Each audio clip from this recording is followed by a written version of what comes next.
Hi, welcome back guys. This is your friend, the What If guy, back with another fanfiction. This is the first part of What If Issei became a dragon knight instead of a devil? Now before starting, please give this video a like and subscribe to the channel if you want more videos like this. Now let's get into the fanfic. The story begins at a moment when the life of our protagonist started to change. A young boy with brown hair, no older than 5 years, was playing in the park with his best friend. Both children were covered in mud and dirt. Not far from where they played carefree, 2 little girls watched them with amusement. One of the girls, with pink hair, called out to them, urging them not to get too dirty. The other girl, with brown hair tied in a ponytail, echoed her concern, warning that their parents would scold them and they wouldn't be able to play anymore. The boy with orange blonde hair, Issei, acknowledged their warnings but jokingly mentioned that he would blame his friend Hyoudou for their mess to avoid punishment. Hyoudou Irina, his friend, was actually a girl, a fact Issei would discover in the future. Hyoudou looked at him indignantly, knowing that she would earn a bad reputation with Issei's parents if he went through with his plan. In a moment, a sudden downpour began, prompting Hyoudou to suggest they head home as she shivered from the cold. Issei agreed, and as he ran towards home, he felt a sharp pain in his arm that caused him to stop beneath a shelter. He clutched his left arm, feeling a pulsating and intense ache. When he looked at his arm, he saw a red metallic gauntlet adorned with golden spikes and a beautiful green gem at its center, shimmering with red and gold sparkles. Issei was captivated by the gauntlet's appearance, his gaze drawn into the depths of the gem. Suddenly, he felt as though a pair of green reptilian eyes were staring back at him. Startled, he shut his eyes reflexively, and when he opened them again, the gauntlet had vanished, along with his pain. Confused, he returned home, his mind racing with thoughts of what had just happened. Upon entering, he greeted his parents. His father was busy preparing fishing rods for their summer trip, while his mother was finishing up dinner, both watching something on television. His father noticed Issei's drenched state and asked how his day had been. Quickly, he retrieved a towel from the closet to dry his son off. Issei shared that he had a great day playing with Hyoudou, Aki, and Kori, drying his hair as he spoke. His mother smiled at his muddy appearance and sent him to change before dinner. Obediently, Issei went to his room and returned in about 10 minutes in fresh clothes. The family enjoyed dinner together, sharing amusing stories about their day. Issei felt relaxed until a wave of exhaustion washed over him. After dinner, his parents asked him to take a shower and get ready for bed. He complied without protest and soon found himself in his room, ready to rest. As he lay in bed, Issei experienced vivid visions of a great red dragon calling to him. He could swear he saw a battle between a massive red dragon and a giant white dragon. That night, he struggled to sleep, haunted by nightmares of a destructive clash between the 2 dragons. When he awoke, Issei felt different. He looked at his left hand and saw the gauntlet again, convinced he was still dreaming. He pinched his cheek to wake up fully, but the gauntlet remained. He tried to convince himself that he was dreaming, but then a deep voice interrupted his thoughts, assuring him he was not dreaming. Issei searched his surroundings, frightened as he couldn't find the source of the voice. The voice instructed him to close his eyes and relax. Following the guidance, Issei found himself in a dimly lit place, illuminated by flames around him. To his astonishment, he saw the great red dragon from his dreams. The dragon introduced itself as Draig, the celestial emperor dragon, also known as the Welsh dragon. Issei was in awe, his eyes sparkling with wonder at the sight of such a magnificent creature. He introduced himself, expressing his disbelief at meeting a dragon and asking how it was possible. Draig, intrigued, explained that he resided in the gauntlet on Issei's arm, which was called the boosted gear, one of the sacred gears created by the biblical god to help humans defend against supernatural beings. The dragon began to speak. Issei looked at the dragon thoughtfully, his hand resting on his chin, and he found it interesting, even if he didn't understand everything. He wore a serious expression as he listened. Draig growled, startling the young Issei. Once the initial shock wore off, Issei, feeling a bit annoyed, responded to the dragon. He pointed at Draig, insisting that if the dragon wanted him to understand, he needed to explain things clearly. Drake, slightly irritated, acknowledged the boy's challenge but was surprised to see Issei standing his ground. However, Drake continued, explaining that everything Issei had heard about religions, mythologies, and legendary tales was real. Figures like King Arthur, Buddha, Odin, Zeus, and Merlin were all real, and their stories had truly happened. Issei was impressed and began to think of the stories his mother had read to him. He recalled that King Arthur was the first story he had loved, told to him by his friend Hyoudou, and later gifted a book by his mother. Drake confirmed that Arthur's story, along with his legendary sword Excalibur, was part of ancient England's history. Issei's eyes lit up with excitement as he wondered if he could find the sword and wield it. Drake explained that to wield a sacred sword, one needed to have the skill from birth, so he wasn't sure if Issei could handle it. Lost in thoughts of the legendary sword, Issei imagined himself in shining armor, battling various monsters, momentarily ignoring the dragon. Drake scolded him gently, urging him to pay attention so he could continue explaining. Issei refocused, eager to learn. Drake then asked if Issei knew about God and Lucifer. Issei admitted he knew about God but was unfamiliar with Lucifer. Drake explained that Lucifer was a demon who had once been an angel, admired for his beauty and intelligence, but pride caused him to lose his place in the heavens, transforming him into Lucifer. A chill ran down Issei's spine as he recalled his mother warning him that if he misbehaved, a demon might take him away, preventing him from enjoying sweets or watching his favorite shows, which frightened him. Drake noticed Issei's fear and realized the boy had hidden beneath his tail. He gently urged Issei to come out, but the boy clung tightly to the dragon's tail, expressing his fear of demons taking his treats. Drake, feeling a bead of sweat trickle down his head, reassured Issei that he had no reason to fear demons. As the current Sekiryuutei, the most powerful dragon, only surpassed by the Ouroboros dragon and the Great Red, Issei had the strength to face any obstacle the world presented. With newfound determination, Issei stood tall and declared that he would become the most powerful Sekiryuutei of all time and defeat the evil demons. Drake smiled, proud of the boy, finding amusement in his motivation, but it was understandable given Issei's age. And so, the story concluded. After Drake heard Issei's grand declaration, he proceeded to share everything else. He explained that besides angels and demons, there existed another race known as fallen angels. These beings had succumbed to the temptation of sin and were cast out of Eden. Drake also spoke about the war between the three factions, where he had fought against his great rival, the White Dragon Emperor, also known as Hakuryu. He revealed that it was because of that battle that he was sealed within this sacred gear. Noticing Issei's confusion about what a sacred gear was, Drake explained that these were artifacts created by the biblical God to help humans defend against supernatural threats. He elaborated that there were 13 of these sacred gears, called Longinus, which had the power to match a god's strength and even defeat one.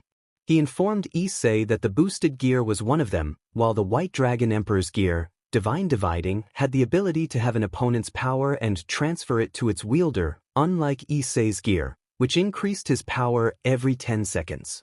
Issei was filled with excitement at the thought of the grand adventures ahead of him, the potential battles against gods, saving damsels in distress, and becoming a hero. After their enlightening conversation, Issei got out of bed and headed to the dining room to have breakfast with his parents. He wanted to share everything Drake had told him, but the dragon advised against it, warning that it could put his family in danger. Therefore, Issei decided to keep quiet until he was strong enough to protect them. Issei left his house and made his way to the forest on the outskirts of the city, having asked Drake for help with his training. Upon arriving, he asked Drake what they would be doing. Issei expressed his eagerness, asking what basic magic he would learn for physical training, something every dragon knew. He excitedly speculated about the possibilities, wondering if he could shoot fire from his hands, or perhaps lightning, or even perform the legendary Kamehameha. Drake corrected him, stating that the Kamehameha was a fictional attack from a cartoon, and while Ki did exist, it wasn't used in that way. Issei was taken aback, tears threatening to spill from his eyes as he asked if Goku was not real. Drake confirmed that Goku did not exist. Issei began to cry, having admired Goku greatly and believing in his existence because Drake had said that all stories were real. Drake, unsure of how to handle the situation, suddenly recalled something. He told Issei not to cry, explaining that while Goku was not real, there was a character who inspired the creation of Goku. He mentioned Sun Wukong, also known as Son Goku, the legendary Monkey King from Journey to the West. Issei's eyes lit up with excitement at the thought of meeting and fighting Sun Wukong, imagining himself winning and taking his staff and flying cloud as trophies. Drake reminded him that he needed to train first, as Sun Wukong was incredibly strong, and he doubted Issei could pose a challenge at this point. Issei nodded in agreement, ready to begin his training journey. Issei spoke with determination. Drake explained that he would teach him the magic of gravity seals to enhance his physical strength. Issei eagerly asked how to create them. Drake instructed him to imagine a magical circle like those in his cartoons, but with a weight of about 5 kilograms. Although Issei was a bit hesitant, he followed Drake's guidance and was surprised to see a small purple magical circle appear before him. He exclaimed his success to Drake, filled with happiness. Drake then told him to touch his arms, legs, and body with the circle. Issei quickly complied and informed the dragon that he had done it.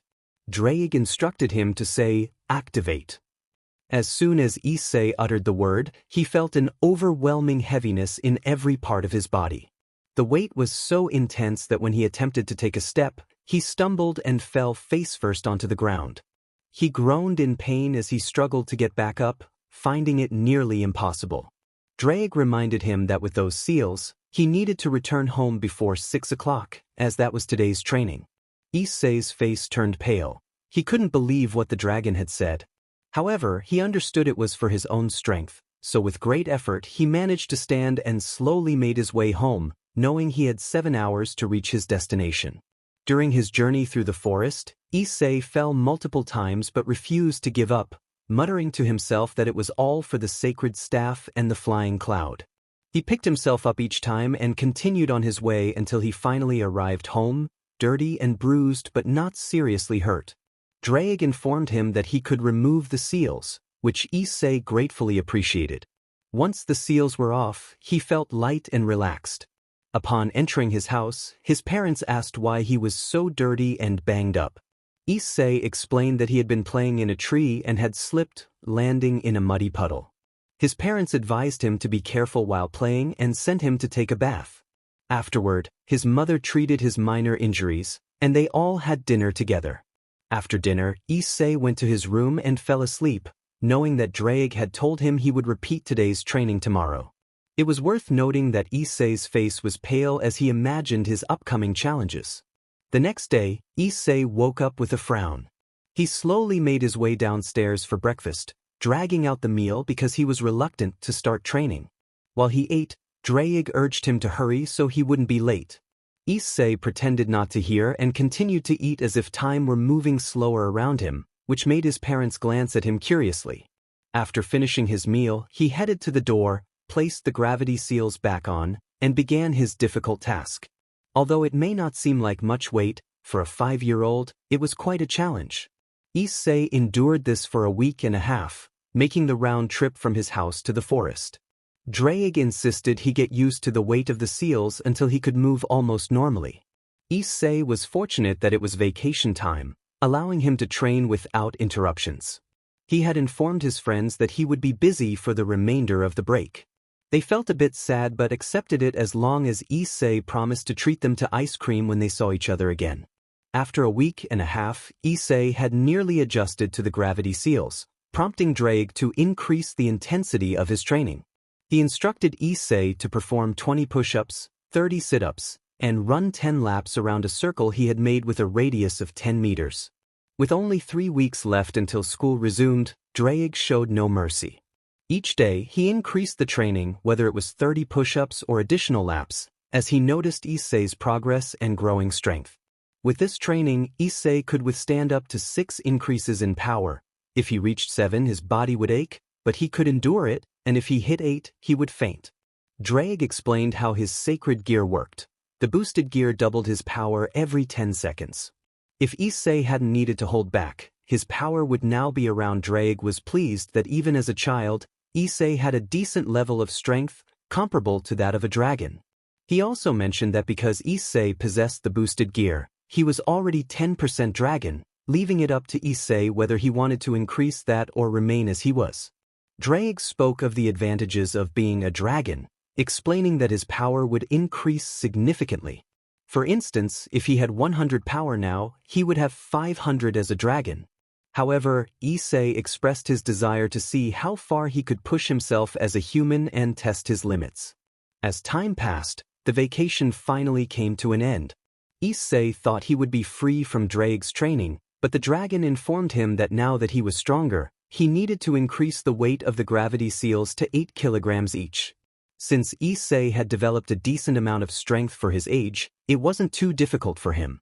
The first day was exhausting, especially since it was also physical education day. Poor Issei found himself tiring more quickly than the others, and his friends teased him. In response, Issei stuck out his tongue and continued to focus on his own tasks, ignoring the girls. At night, Issei would sneak out to train his magical power with Drake's assistance. Drake pointed out that Issei was the least talented when it came to using the power of Sekiryuutei, as he couldn't draw too much power from him. Drake made it clear that while Issei lacked talent in managing his power, he was compensating for it with his determination and adaptability. Not everyone could adjust to such a rigorous exercise routine as quickly as he had, especially at his young age. Imagine what you will do when you grow up, of course, if you continue following my way of teaching. It's good that you can't take on too much power, or you might lose yourself in it. Issei wondered if Drake felt that presence watching them. Drake confirmed that it felt like a fallen angel. Issei sensed the presence and warned it to show itself before things got serious, invoking his gauntlet. A man in his 30s, with black hair and a chilling smile, stepped forward, acknowledging Issei's skill for someone so young. He knew about Issei's sacred gear but was surprised to discover it was the legendary booster gear. Issei immediately assumed a fighting stance that Drake had taught him, preparing for battle. The man introduced himself as Jeft, claiming to be the best fallen angel in existence. Issei analyzed Jeft's movements, feeling uneasy about him. Jeft warned Issei not to make things difficult and promised that he wouldn't cause much pain. All he wanted was Issei's sacred gear, which he intended to take from Azazel. Jeft launched himself at Issei with incredible speed, landing a blow to Issei's stomach that sent him crashing into a tree. Grateful for his training, Issei got back up, assuming his battle stance once more. Jeft was impressed that Issei had gotten up from the hit, indicating that it wouldn't be a waste of time. He challenged Issei to show him what the current Sekiryuutei could do. Issei, having gained some speed from his training, managed to keep up with Jeft's movements by transferring some of his boosts to his eyes for better reflexes. He narrowly dodged another attack and countered with a kick to Jeft's stomach, catching him off guard and pushing him back. Jeft acknowledged Issei's talent but insisted it wasn't enough to defeat him. Knowing Jeft would fight seriously now, Issei deactivated his gravity seals for more mobility and strength. Jeft disappeared from view, reappearing beside Issei and striking him in the face. Issei barely managed to block it, but the impact numbed his arm. They engaged in a fierce exchange of blows until Issei seized an opportunity to use a new magic he had been practicing. Understanding that Jeft was stronger and faster, Issei devised a plan to level the playing field. With each strike he landed on Jeft, he placed seals where he hit, gradually reducing Jeft's speed and strength. Jeft began to feel fatigued, realizing that the battle was more exhausting than he had anticipated. In a moment of determination, Issei unleashed a small energy ball, hitting Jeft in the abdomen. Seizing the moment, he jumped and delivered a powerful blow to Jeft's face, sending him crashing into the ground and creating a large crater. Issei was momentarily concerned that he might have gone too far, but Drake reassured him that it was in self-defense. Despite this, Issei felt a heavy weight on his conscience for having taken a life. Returning home, Issei struggled with the memory of Jeft's face, knowing it was either him or Jeft. Although he understood the necessity of his actions, the guilt lingered. Days turned into months and then years as Issei learned to cope with the burden of having killed someone. He continued training rigorously under Draig's guidance, gaining considerable strength over time. Now, at 11 years old, Issei had developed a well-trained physique and was tall for his age. Issei led a normal student life, concealing his aura to avoid drawing attention. During his training, he had become 25% dragon, a transformation that was evident in the slight changes to his hair and eyes. He had faced various beings, including fallen angels and yokai, during his adventures. One notable encounter was with an angel while visiting Irina. During that confrontation, Issei fought seriously but was interrupted before he could secure a victory. Now, as Issei headed to school for another day of studies, he felt a familiar sense of boredom. He wished for excitement and adventure, longing to fulfill his dreams. Draig had a bead of sweat rolling down his forehead. He thought that as the years passed, that childhood dream would fade away, but to his surprise, it only grew stronger as Issei became more powerful. Issei hoped that the newcomer would be strong, at least at his level or even stronger.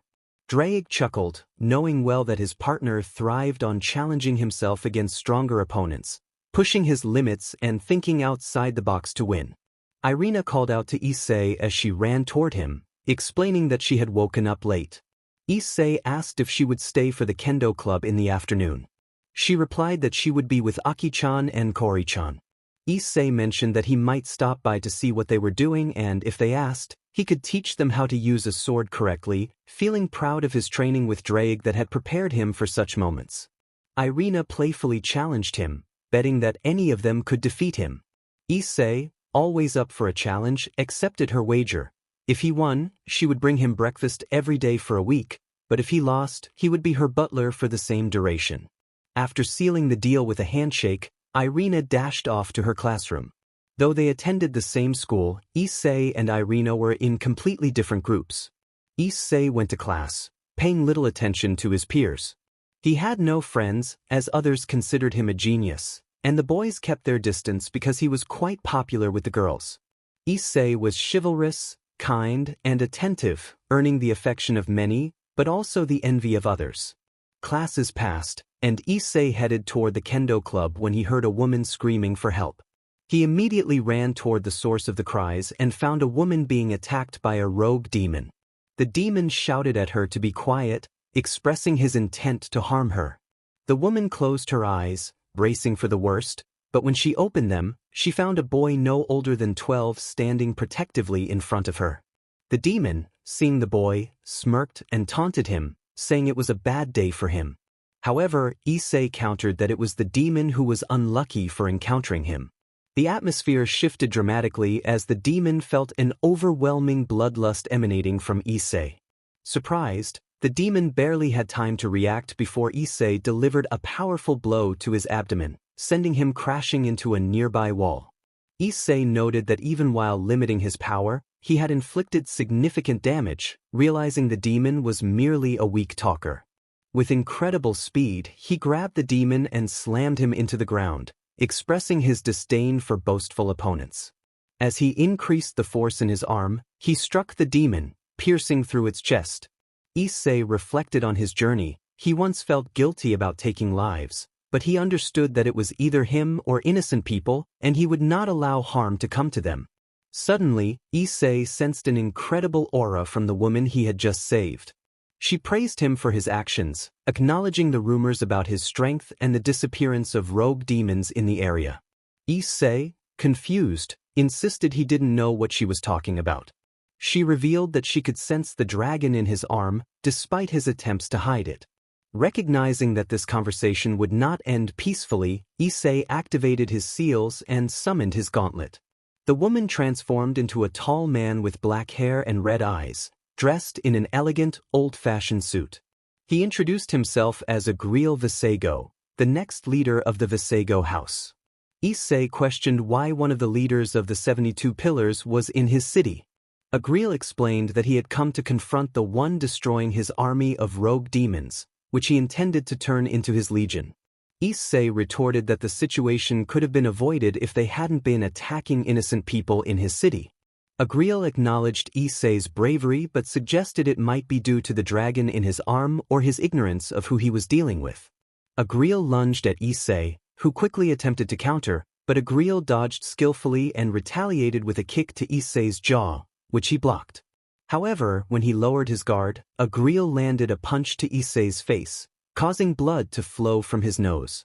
Agriel admitted Issei was skilled but reminded him that he could not match the magic of his family, which allowed him to glimpse fragments of the future or past. The battle was challenging for Issei, who tried to devise a strategy against Agriel's magic. However, Agriel was relentless, disappearing and reappearing behind him. Issei instinctively ducked, prompting a smile from Agriel as he had predicted the move. Agriel then delivered a powerful kick to Issei's abdomen, knocking the wind out of him, followed by a headbutt that caused Issei to bleed. Issei fell to the ground, wiping the blood from his face as he stood up with a smile. He thrived on the thrill of battle. Drake noted that while Agriel could see the future, if the events exceeded his physical speed, he wouldn't be able to evade them. Issei acknowledged Drake's insight with gratitude, feeling energized. Agriel observed Issei with a smirk, sensing his newfound motivation. The two fighters regarded each other warily, each anticipating the other's moves. Issei was the first to strike, moving with impressive speed to deliver a powerful punch that Agriel managed to block, albeit with some difficulty. Agriel taunted Issei about using the famed ability of the Welsh dragon, to which Issei retorted that Agriel was relying on his family's magic and had no room to complain. Issei launched a high kick aimed at Agriel's face, but the demon ducked, thinking he had evaded the attack. However, he was caught off guard when Issei's fist connected with his face, sending him crashing to the ground and creating a small crater. Issei mocked Agriel, wondering if he had found another candidate for the hidden legion of 26 demons. Agriel rose, blood trickling from his lip, and declared that he was done playing games, vowing that this would be Issei's end. With renewed speed, Agriel charged at Issei, who met him head-on, and they clashed in a fierce battle. The intensity of their fight was so great that, had they not been transported to a pocket dimension, onlookers would have certainly noticed. The clash of fists, kicks, spells, and bursts of power filled the air as their battle soared from the ground to the skies. Issei utilized gravity magic he had learned to fly, reducing his weight to enhance his speed. He enveloped his arms in flames, striking Agriel repeatedly. As the fight progressed, Issei noticed that the more Agriel used his magic, the harder it became for him to keep up, though he showed no signs of injury. Seizing an opening, Agriel broke through Issei's defense, landing a blow to his face and a powerful kick that sent Issei crashing to the ground. Agriel then dove down with his leg extended, aiming to crush Issei. However, Issei rolled aside just in time, springing back up to deliver a spinning kick that struck Agriel's arm, breaking his guard and creating an opening. Issei took full advantage, launching a fiery punch that sent Agriel crashing through a nearby building. Exhausted from the fight, Issei knelt, realizing that he had never fought at full power before and had taken considerable damage. Agriel emerged from the rubble, slightly bloodied but surprisingly intact. He expressed his satisfaction with Issei's strength, announcing that he would leave some gifts behind as he began to vanish through a magical circle. Moments later, 10 renegade demons emerged from another magical circle. Agriel's voice echoed, instructing them to defeat Issei and promising that they would meet again if he survived. Issei felt the weight of the situation, recognizing the challenge ahead. Despite his fatigue, he dispatched the demons with ease, reflecting on how things had turned out. Suddenly, a thought struck him, recalling a wager with Irina. If he won, she would bring him breakfast for a week. If he lost, he would be her servant for the same duration. Issei felt a wave of dread at the prospect of being her servant, knowing how determined she could be. Drake reminded Issei that he had overlooked something important. Issei, curious, asked what it was. Drake informed him that his dragon percentage had increased due to the recent battle. Surprised, Issei realized he was becoming more dragon-like, feeling a mix of excitement and determination. As he cleaned the blood from his face and exited the dimension, Issei reflected on the fight, understanding that had it lasted longer, he might have lost. Frustrated, he climbed out of his window and returned to the location where he had first fought Jeff, marking the beginning of his incredible adventure.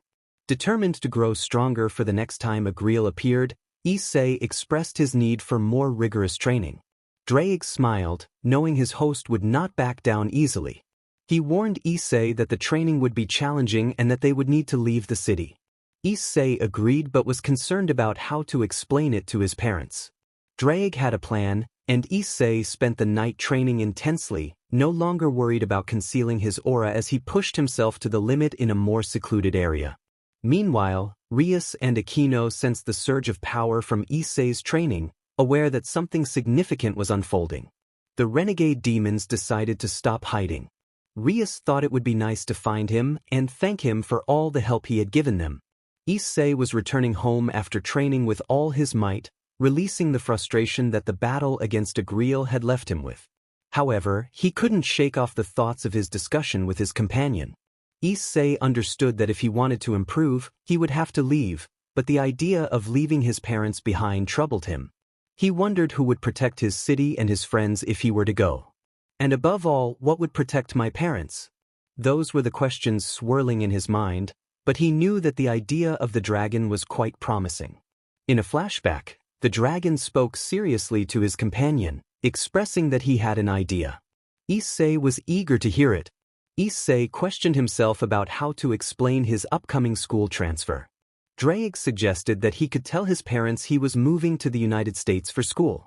Issei wondered how that could be believable, but Drake reassured him that he could easily forge the documents. Issei thought it would be more credible to say he was transferring to Tokyo instead, and Drake agreed, feeling they had a plan. With a sigh, Issei jumped through his window and took advantage of the 4 hours he had left to sleep, as his day had been exhausting. The next morning he followed his usual routine of showering, brushing his teeth, and putting on his uniform. His walk to school was peaceful until he encountered a certain girl with chestnut hair. Irina greeted him with a smile, and Issei returned the greeting. She asked him to carry her backpack to her classroom, and although he sighed, he took it without protest and walked her there before heading to his own class. Issei spent the day paying attention, at least until recess, when he sneaked into the principal's office to submit his transfer paperwork, placing his name at the top of the list. He knew he would soon be transferring to a school in Tokyo and wanted to take advantage of the opportunity. After finishing his task, Issei planned to relax under a tree's shade but noticed Irina sitting there with 2 lunchboxes. He was not surprised to find one was meant for him, as Irina had always been kind-hearted. Irina playfully scolded him for being late, and he apologized, explaining he had things to take care of. Then, Irina revealed something that made her a bit downcast. She would be moving to Italy in a week. Issei was taken aback but had suspected her family was involved with the Catholic Church, given the sacred sword displayed in their living room. He reassured her that they could stay in touch, emphasizing her importance in his life. Irina, touched by his words, hugged him tightly, promising that she would always think of him and wait for him, no matter the distance. Although Issei didn't fully understand her last statement, he agreed and mentioned he might also be going to Tokyo for an exchange program. The days passed normally, and soon it became official that Issei would be transferring to Tokyo. His parents were proud of him, though a bit sad about the distance. The day Irina was set to leave for Italy arrived, and she and her parents waited at the airport, talking among themselves. Irina's mother tried to cheer her up, assuring her that she would see Issei again someday. Irina could only nod, feeling the weight of leaving her best friend and first love behind, especially knowing she would be training with the Vatican due to her ability to wield sacred swords. As the announcement for boarding the flight to Italy was made, Irina felt downcast, regretting that she couldn't say goodbye to Issei. Suddenly, a voice called out to her from the entrance of the waiting area. It was Issei, holding a small box and smiling. Irina was surprised and happy to see him. Issei explained that he had figured out her flight details and brought her a parting gift. When she opened the box, she found a necklace with a red dragon figurine. Issei explained that he loved dragons and wanted her to have a piece of him with her, so she would always remember him. Irina's heart swelled with happiness, and she hugged him tightly, thanking him. As she prepared to leave, she gave him a quick kiss on the cheek, blushing as she said it was a reminder for him to think of her. Finally, Irina boarded the plane, and Issei watched her go, feeling a mix of emotions. He then headed to the train station for his journey to Tokyo, where a new adventure awaited him as the legendary Sekiryuutei. At a prestigious school in Tokyo, something unusual was happening in one of the classrooms. Issei introduced himself, expressing his hope that they would all get along. The room fell silent for a moment before a girl exclaimed about how handsome he was. Other students chimed in, lamenting their chances of finding a girlfriend now that a good-looking boy was in their class. The teacher called for silence and invited questions. Hands shot up from both girls and a few boys. The teacher selected a girl named Yui, who asked if Issei had a girlfriend. He replied that he did not. Yui then asked if he wanted one, smiling mischievously. Issei felt a blush creep onto his face, caught off guard by the question. Drake teased him about being able to face demons and angels but struggling with this situation.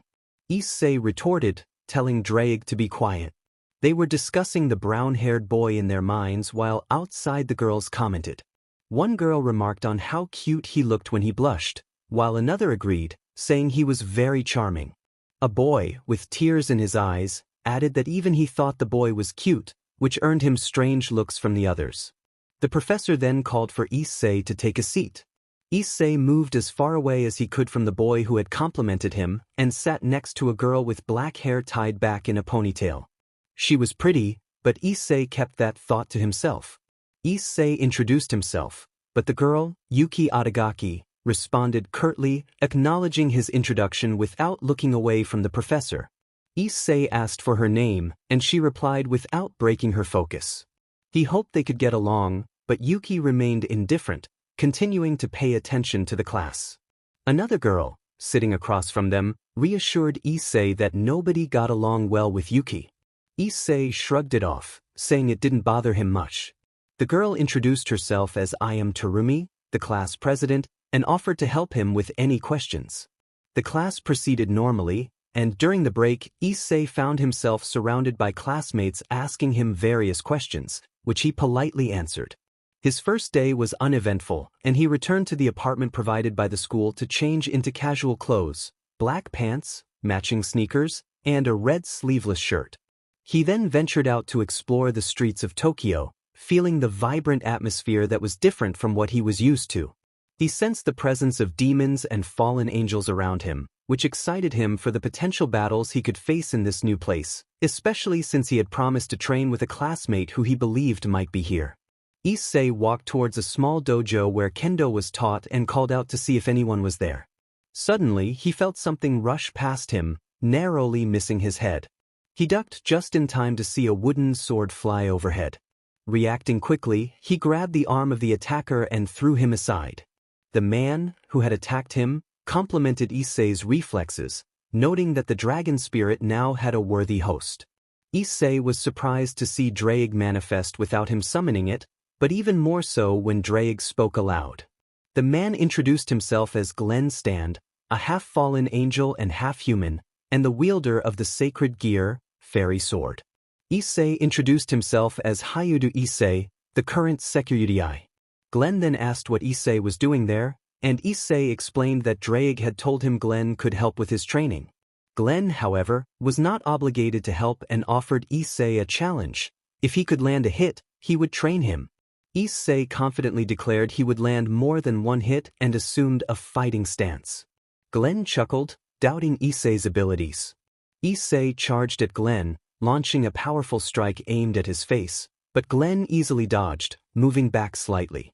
Surprised, Issei continued his assault, targeting the same spot, but Glenn evaded with minimal effort. Issei unleashed a flurry of kicks and punches, but Glenn skillfully avoided them all. Glenn then decided to make an exception to his rule and struck Issei in the abdomen, knocking the wind out of him. Issei fell to his knees, gasping for air. Glenn advised him not to rush into attacks, as it made him predictable. Issei regained his composure, took a deep breath, and focused intently on Glenn's movements. Glenn was impressed by Issei's newfound calmness and prepared to attack. As Glenn lunged for Issei's chest, Issei perceived the motion in slow motion and managed to dodge it with precision. He was astonished by his own reflexes but quickly seized the opportunity to counterattack. He aimed a kick at Glenn's abdomen, but Glenn remained unfazed, not moving an inch.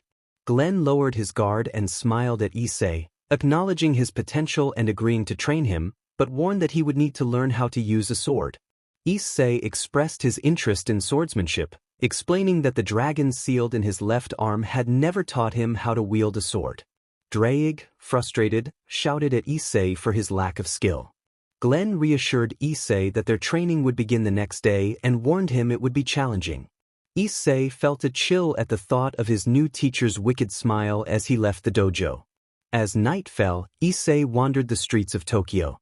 On his way home when he spotted 5 men cornering a woman in an alley.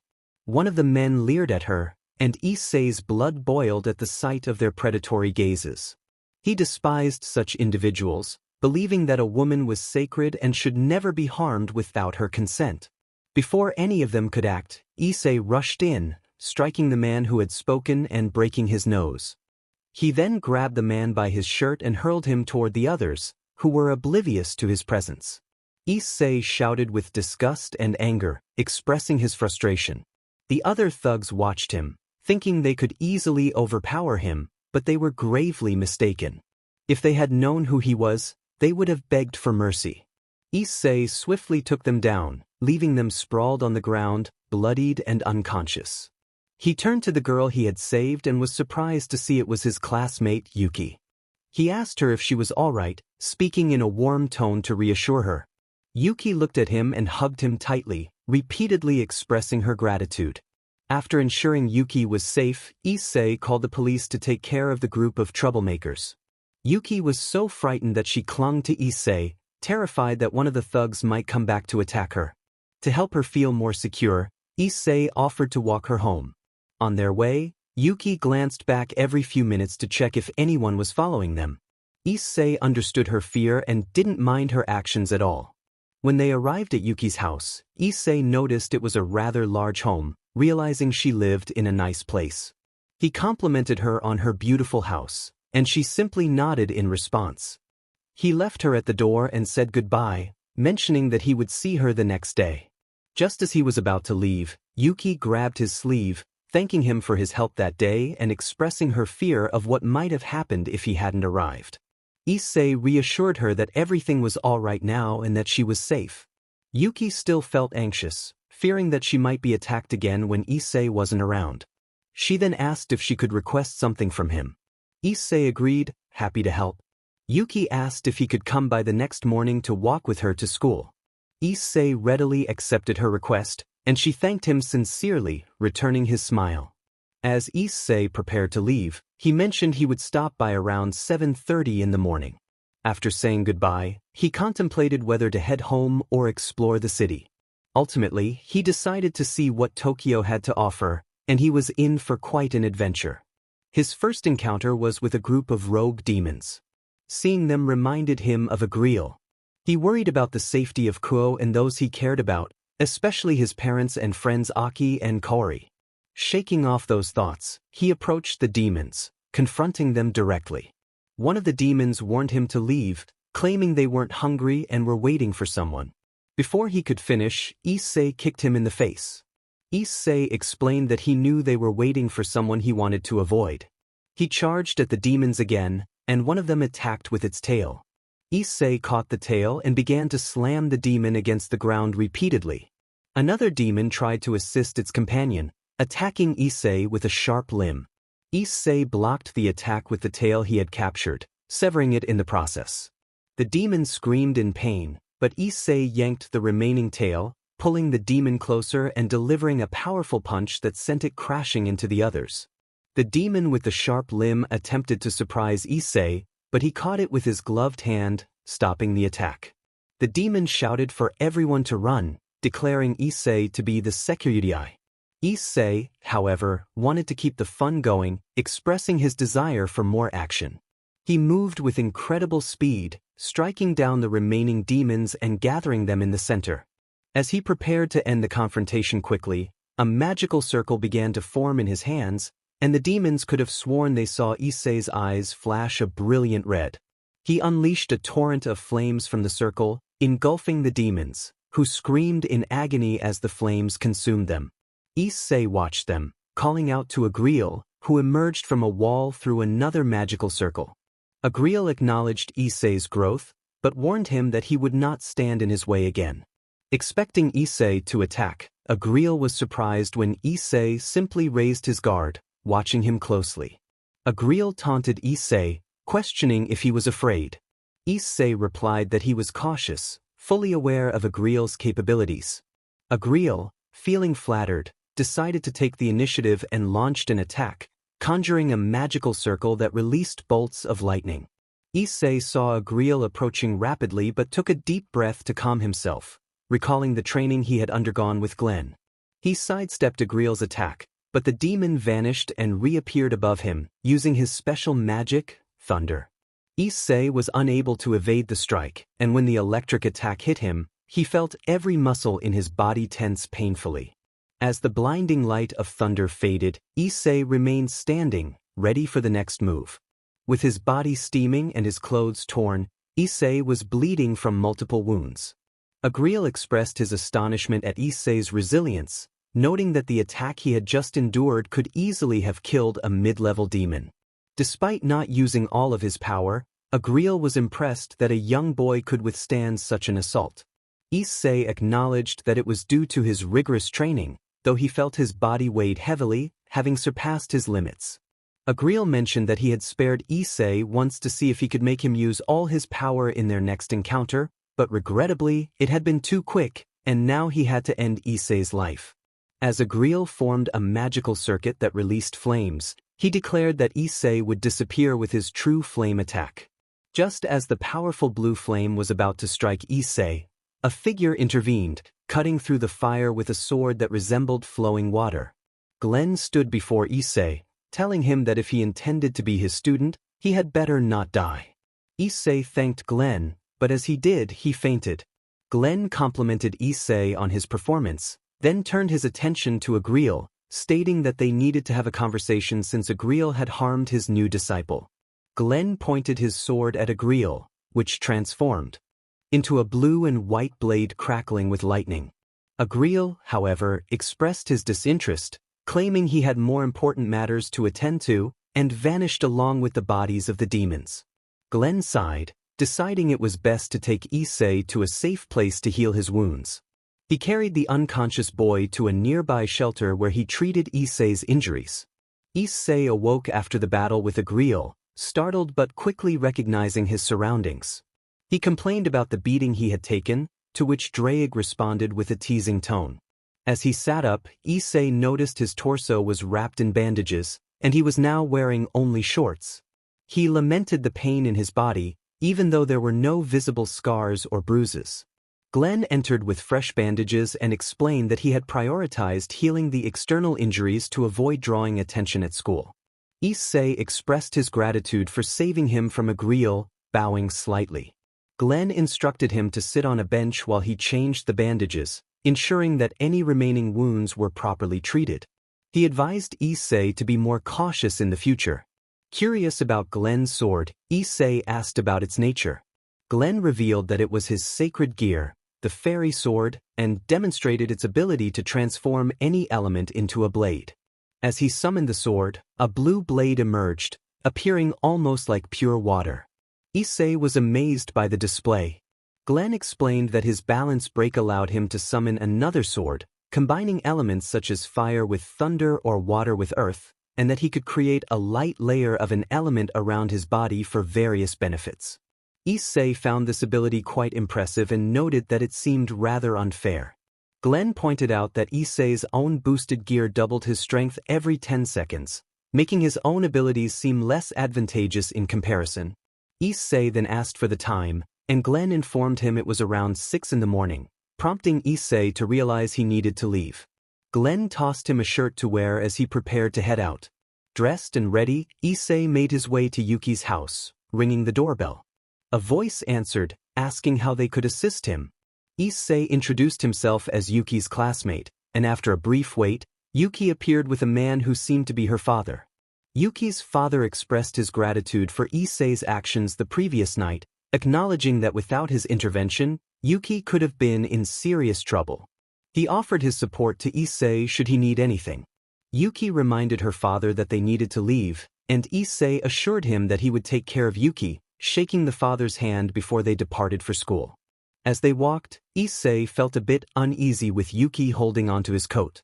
Suddenly he sensed a dangerous presence nearby, glancing around but finding nothing. Yuki noticed his distraction and asked if something was wrong, to which Issei quickly reassured her that everything was fine.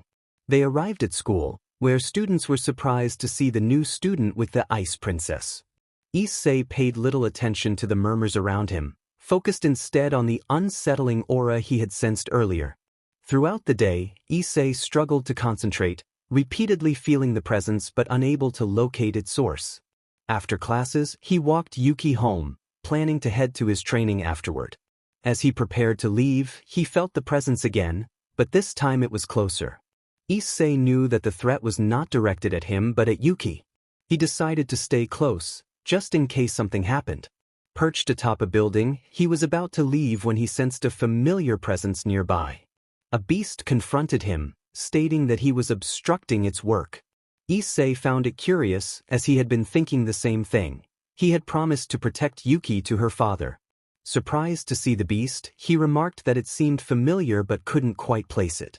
The beast recognized him and called him the Sekiryuutei brat. Issei acknowledged this but pressed for the beast's name, trying to recall where he had seen it before.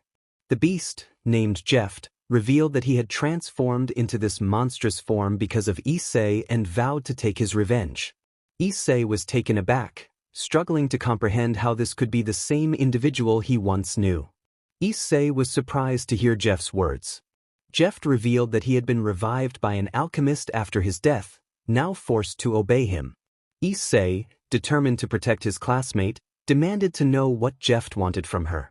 Jeft explained that despite her normal appearance, she possessed powerful magic that the alchemist desired. With that information, Issei decided it was time to confront Jeft. He swiftly vanished from Jeft's sight, reappearing right in front of him and landing a punch to his face. Jeft was sent flying into the air, and Issei followed, delivering a kick that sent him crashing into a nearby forest. Issei looked down at Jeft with a sense of superiority, recalling their first battle in the same place. Jeft acknowledged Issei's improvement since their last encounter and launched an attack, but Issei easily dodged it. Jeft tried again, only to be evaded once more.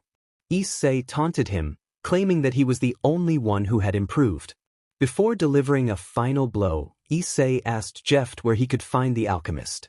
Jeft refused to answer, expressing his hatred for Issei even more than for the alchemist. Issei, unfazed, prepared to end the confrontation. He warned Jeft that this was his last chance to speak before he would be forced to act. Jeft, with a malicious smile, insisted he would never reveal the information, adding that the girl would always be in danger. Issei vowed to protect her and unleashed a torrent of flames upon Jeft, who uttered a final word before being reduced to ashes. After dealing with Jeft, Issei left the forest and headed to his apartment to change clothes, as his current outfit was stained. He changed into his boxers and decided to rest for a bit, feeling some discomfort from his earlier fight. He awoke around 5 in the morning, changed into shorts, and went for a run before heading to Glenn's dojo. Upon arrival, Issei found Glenn sitting with his eyes closed. He could sense Glenn's aura, which suddenly became visible and intensified, impressing Issei. Glenn opened his eyes, surprised to see Issei, who expressed his desire to train together. Glenn agreed but mentioned that Issei would need a sword. He went to retrieve one and asked Issei about his sword preferences. Issei, though Japanese, preferred English-style swords like Excalibur. Glenn returned with a sword covered by a cloth, revealing it to be his own from before discovering his sacred gear. He named it Blue Flame, explaining its sharpness and ability to channel heat magic. He offered it to Issei as a symbol of acceptance as his student. Issei accepted the sword, appreciating its weight and potential to enhance his strength. He asked Glenn at what age he discovered his sacred gear, to which Glenn replied he awakened it around 20, albeit late. With no further questions, they began training. Glenn corrected Issei's grip and stance, which Issei adapted to quickly. They practiced on a wooden dummy, which Glenn assured Issei was reinforced with defensive magic to prevent damage. Issei spent the remaining time before school training, continuously attacking the dummy while Glenn provided guidance. Eventually, Issei realized he needed to leave for school and asked Glenn if he could leave the sword behind. Draig, his dragon companion, informed him that the boosted gear could store the sword. Following Draig's advice, Issei summoned the boosted gear, which enveloped the sword in a bright light. When the light faded, the sword was integrated into the gear. Issei was amazed by the convenience of this feature. Afterward, he left the dojo in his school uniform, having brought it in a backpack. He visited Yuki's house to walk to school together, determined to keep her safe after hearing about the threat to her magic. Upon arrival, Issei was greeted warmly by her father, while Yuki felt a bit embarrassed by his friendliness. Together, they made their way to school, where whispers about them filled the air. Issei, now focused, could sense the envy of other boys directed at him. Issei spent his school day normally, getting along wonderfully with Yui and Ayam, who reminded him of Aki and Kaori. He also chatted casually with Yuki about trivial matters. After classes, Issei dropped Yuki off at her house, where her father invited him to stay for dinner.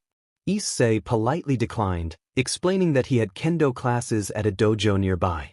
Yuki's father accepted his response but asked him to join them for dinner the following day, to which Issei agreed before heading to his training with Glenn. Upon arrival, Glenn was waiting for him, and they began their training session. They started with the same routine as that morning for about an hour until Glenn interrupted.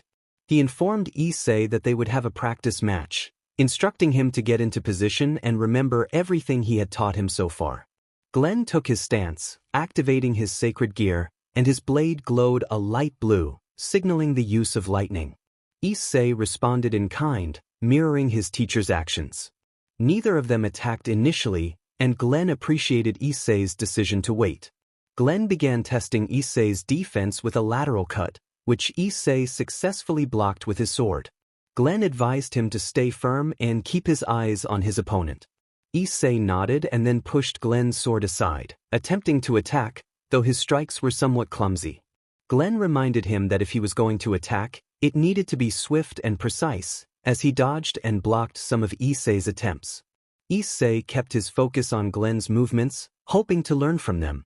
Suddenly, Glenn blocked one of Issei's attacks and countered, his sword nearly grazing Issei before stopping just inches away. Glenn praised Issei for the training session, telling him that would be all for the day. He instructed Issei to practice his strikes 10 more times before heading home. Issei was surprised that Glenn had not hit him, realizing once again how remarkable his teacher was. He continued his training and later returned home, contemplating his future sessions before drifting off to sleep. Issei continued training with Glenn for about a month and a half, during which Glenn taught him various techniques he had mastered. Currently, Issei was at the dojo, engaged in another practice match with Glenn. Issei held his sword, surrounded by a torrent of fire. Glenn remarked that Issei was mastering his sword skills but still had a long way to go before he could challenge him effectively. The combat continued, sparks flying as their swords clashed. Over the past month and a half, Glenn had noticed Issei's talent and how quickly he adapted, almost reading the movements like an open book. Glenn informed Issei that he had a mission for him, wiping the sweat from his brow. Issei inquired about the nature of the mission. Glenn explained that he had heard of a church nearby led by a priest who was attempting to create artificial bearers of sacred swords. Issei questioned whether that was a good idea, wondering if it was right for anyone to wield a sacred sword. Glenn clarified that the sword chooses its bearer, and those who can wield sacred swords are always good-hearted individuals without malicious intent. Issei understood and promised to do his best, but he expressed concern about who would protect Yuki while he was away. Over the months, he had developed a strong friendship with her. Glenn assured him that he would personally look after her. Feeling reassured, Issei finished his training and headed to his apartment, where he had a quick breakfast before setting off to Yuki's house. Upon arriving, Yuki greeted him as usual. Since they had shared a meal together, her father had grown more trusting of Issei and had even encouraged him to make his daughter happy. Yuki's father welcomed Issei, noting his punctuality. They exchanged pleasantries until Yuki appeared, urging Issei to leave so they wouldn't be late. She took his hand and pulled him out of the house while he waved goodbye to her father. Yuki's dad playfully reminded her to take care of his future son-in-law, causing her to blush. Issei teased Yuki about her father's comment, but she dismissed it, insisting they leave. The two arrived at school, where their classmates had grown accustomed to seeing them together, and the previous whispers had faded. Classes proceeded without incident, and during lunch, Yuki brought Issei his favorite meal, which he gratefully devoured, bringing her joy. After school, as was their routine, Issei walked Yuki home. At her doorstep, he mentioned that he would need to leave for a few days to visit his parents, slightly bending the truth to avoid worrying her. Yuki asked if the teachers were informed, and Issei confirmed that he had notified them before leaving. She advised him to be careful on his journey, to which Issei playfully reminded her of his capabilities. Yuki blushed at his smile but managed to hide it well. She cautioned him not to do anything reckless before giving him a quick kiss on the cheek and rushing inside. As Issei stood there, a bit flustered, the dragon within him remarked on the developing relationship. After a moment, he headed back to his apartment to prepare his bag. Once ready, he made his way to the dojo, where Glenn awaited him. Glenn informed Issei that the church was located about 10 kilometers from Tokyo, nestled within a forest. Without wasting any time, Issei summoned his dragon wings, having increased his dragon percentage to 60% during their training. Issei had changed, with more red streaks beside his eyes, which were now a deeper green, but no one noticed because he had a spell cast by his master to conceal it. The young man arrived at the church at sunset, recognizing it deep in the forest. Upon arrival, he saw several children around his age, along with some younger ones, trapped within a magical circle while a stout priest with glasses chanted. Drake warned Issei that the magical circle was draining the children's vitality. Without wasting time, Issei rushed toward the priest. He attempted to enter through a window but was intercepted by a swordsman who attacked him mid-air. The swordsman remarked that it was wrong to interfere with others' work. Issei, determined, told him to get out of his way, stating he wouldn't have to hurt him if he moved. At that moment, his eyes shifted from green to a crimson red. The swordsman questioned Issei's identity, noting he didn't seem like a demon. Issei refused to answer and unleashed his power, summoning his sword, which glowed alongside his boosted gear. The swordsman recognized Issei as Sekiryuutei and claimed the church had been searching for him, promising a reward for capturing him. As the swordsman took a defensive stance, Issei charged at him. Sparks flew as their swords clashed, and Issei sensed that his opponent was not very skilled, believing he could defeat him, though it would take some time. In a moment of distraction from the swordsman, Issei spun around and struck his abdomen. The swordsman grunted in pain, but Issei didn't stop there. He grabbed him by the collar and slammed him to the ground. Looking down at the swordsman with his red eyes, Issei expressed disappointment, stating he expected more entertainment but found him worthless, so he wouldn't need his arm. Without a hint of remorse, he severed the swordsman's right arm. The swordsman cried out in pain, and just as Issei was about to finish him off, he felt something binding him. Issei was thrown against the church wall, confused and unable to move. Balfour, a figure nearby, noted that they had succeeded, although one of the children had escaped. Freed, another figure, identified Issei as Sekiryuutei and insisted they had to take him. Balfour replied that the magic he was using could barely hold Issei. Issei, furious, declared that when he broke free, they would both die. He unleashed all his power and managed to free himself, creating a magical circle in his hands and unleashing a torrent of fire. However, before it could reach them, they were teleported away by a magical circle. Frustrated by their escape, Issei rushed into the church, only to find the bodies of the children lying motionless on the ground. Though they were unharmed, they showed no signs of life.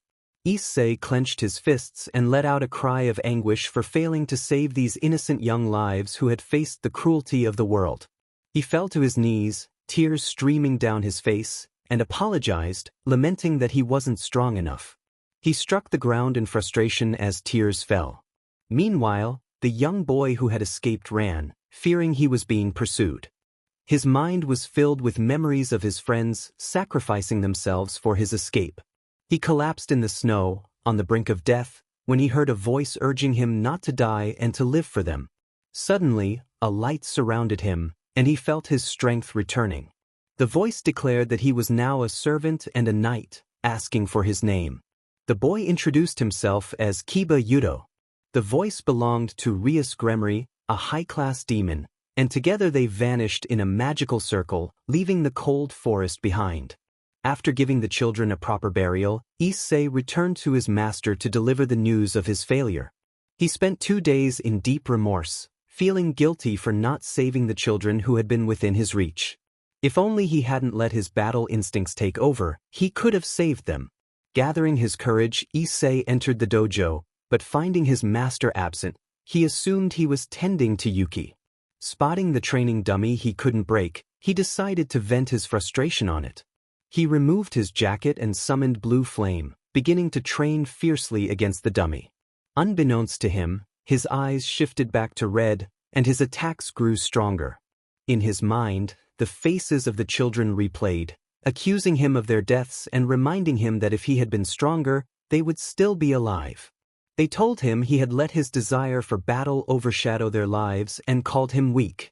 Issei could only hear their words, knowing they were right. In the real world, he struck the dummy with brutal force. In his subconscious, Issei found himself at a door. Upon opening it, he saw a figure standing in the darkness. Unable to see clearly, he asked who it was and what they were doing there.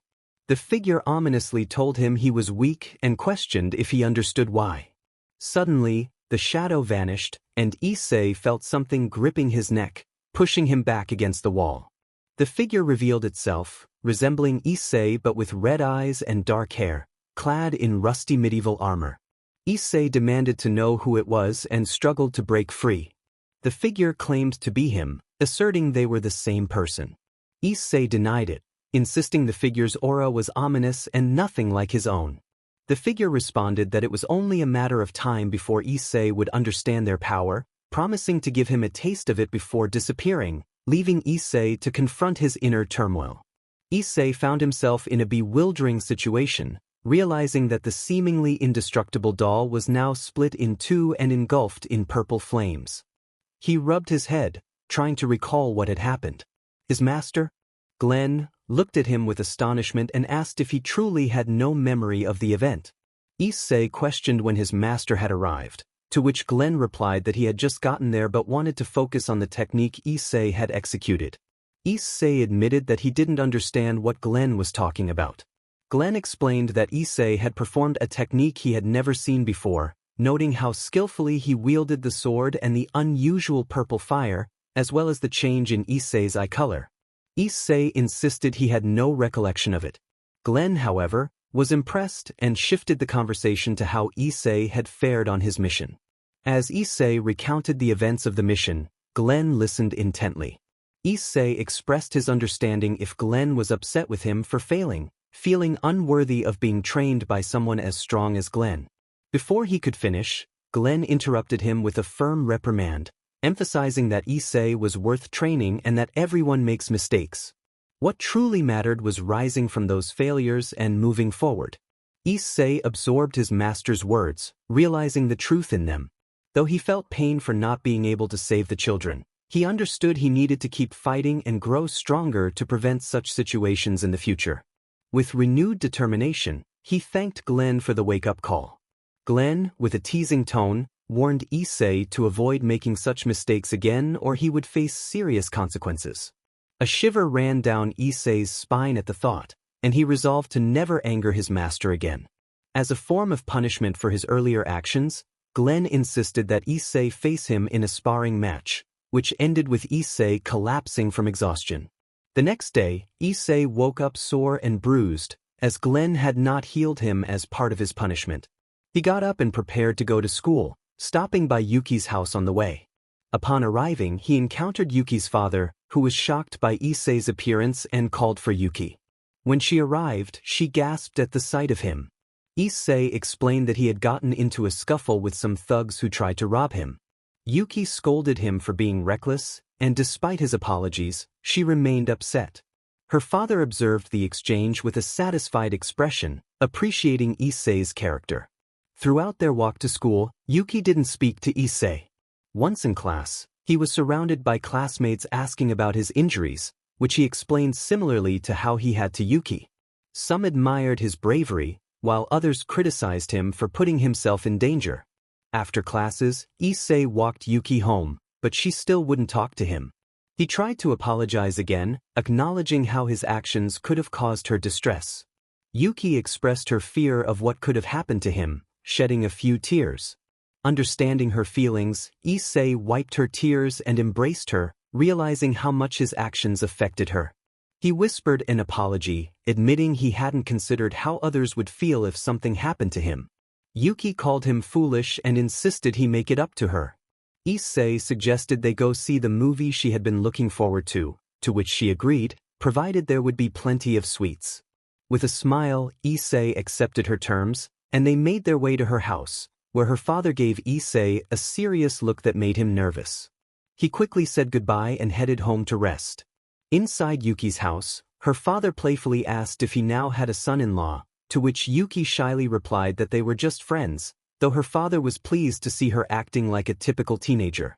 Meanwhile, someone was watching from a distance, observing Yuki's house with a sinister intent, whispering that soon, her magic would belong to them. After the incident where Issei encountered his other self, he spent the week training with Glenn, who taught him a unique sword style he named Elemental Sword Style. This style was specifically designed for Issei's sacred gear, yet it was undeniably powerful. Glenn's demonstration left Issei in awe, as he noted the speed and strength of his master's technique. Once Issei mastered the stance, Glenn proceeded to teach him a new technique, preparing him for the challenges ahead. One step moved approximately 10 meters, delivering a diagonal slash that sent forth a thunderous wave, distorting the very fabric of reality. Glenn explained that this was the dimensional slash, a powerful attack when executed correctly. Issei, eager to learn, asked when he would be taught to use lightning. Glenn replied that it was Issei's responsibility to find a way to adapt it to his fire magic since he couldn't use lightning yet. Issei pondered various methods, but none seemed to replicate the effect of cutting through reality. For 2 weeks, Issei practiced diligently, trying to perfect his technique.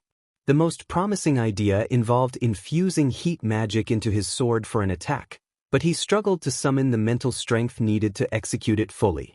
On this day, feeling frustrated, Issei caught Glenn's attention. Glenn suggested that he take a break and meditate. Following his master's advice, Issei meditated and found himself once again in front of that door. He opened it and encountered his other self. His other self welcomed him back and asked if he sought advice. Issei inquired about what he needed to complete his technique. The figure responded that the answer lay not in magic but within himself, then retreated into the darkness and vanished. Awakening from his meditation, Issei reflected on the words of his other self. If the issue wasn't with magic, it must be with his physical strength. He recalled how Glenn would tense his leg muscles and slightly his arms before attacking. Issei mimicked his master and took a step, covering slightly less distance than Glenn. Suddenly an idea struck him. When he appeared, he jumped and spun around, landing firmly on his feet as he unleashed his attack. With determination he called out, "Dimensional Slash." A fiery arc erupted from his sword, moving so swiftly that it increased in temperature, distorting the space around it. Issei smiled, realizing his plan had worked. Glenn, who had been watching his training, smiled at his student's ingenuity, knowing that Issei was destined for greatness and challenging battles.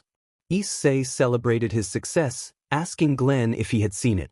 Glenn acknowledged the achievement but reminded him that it was still weak and needed more training. Issei spent the morning honing his skills, until it was time for school.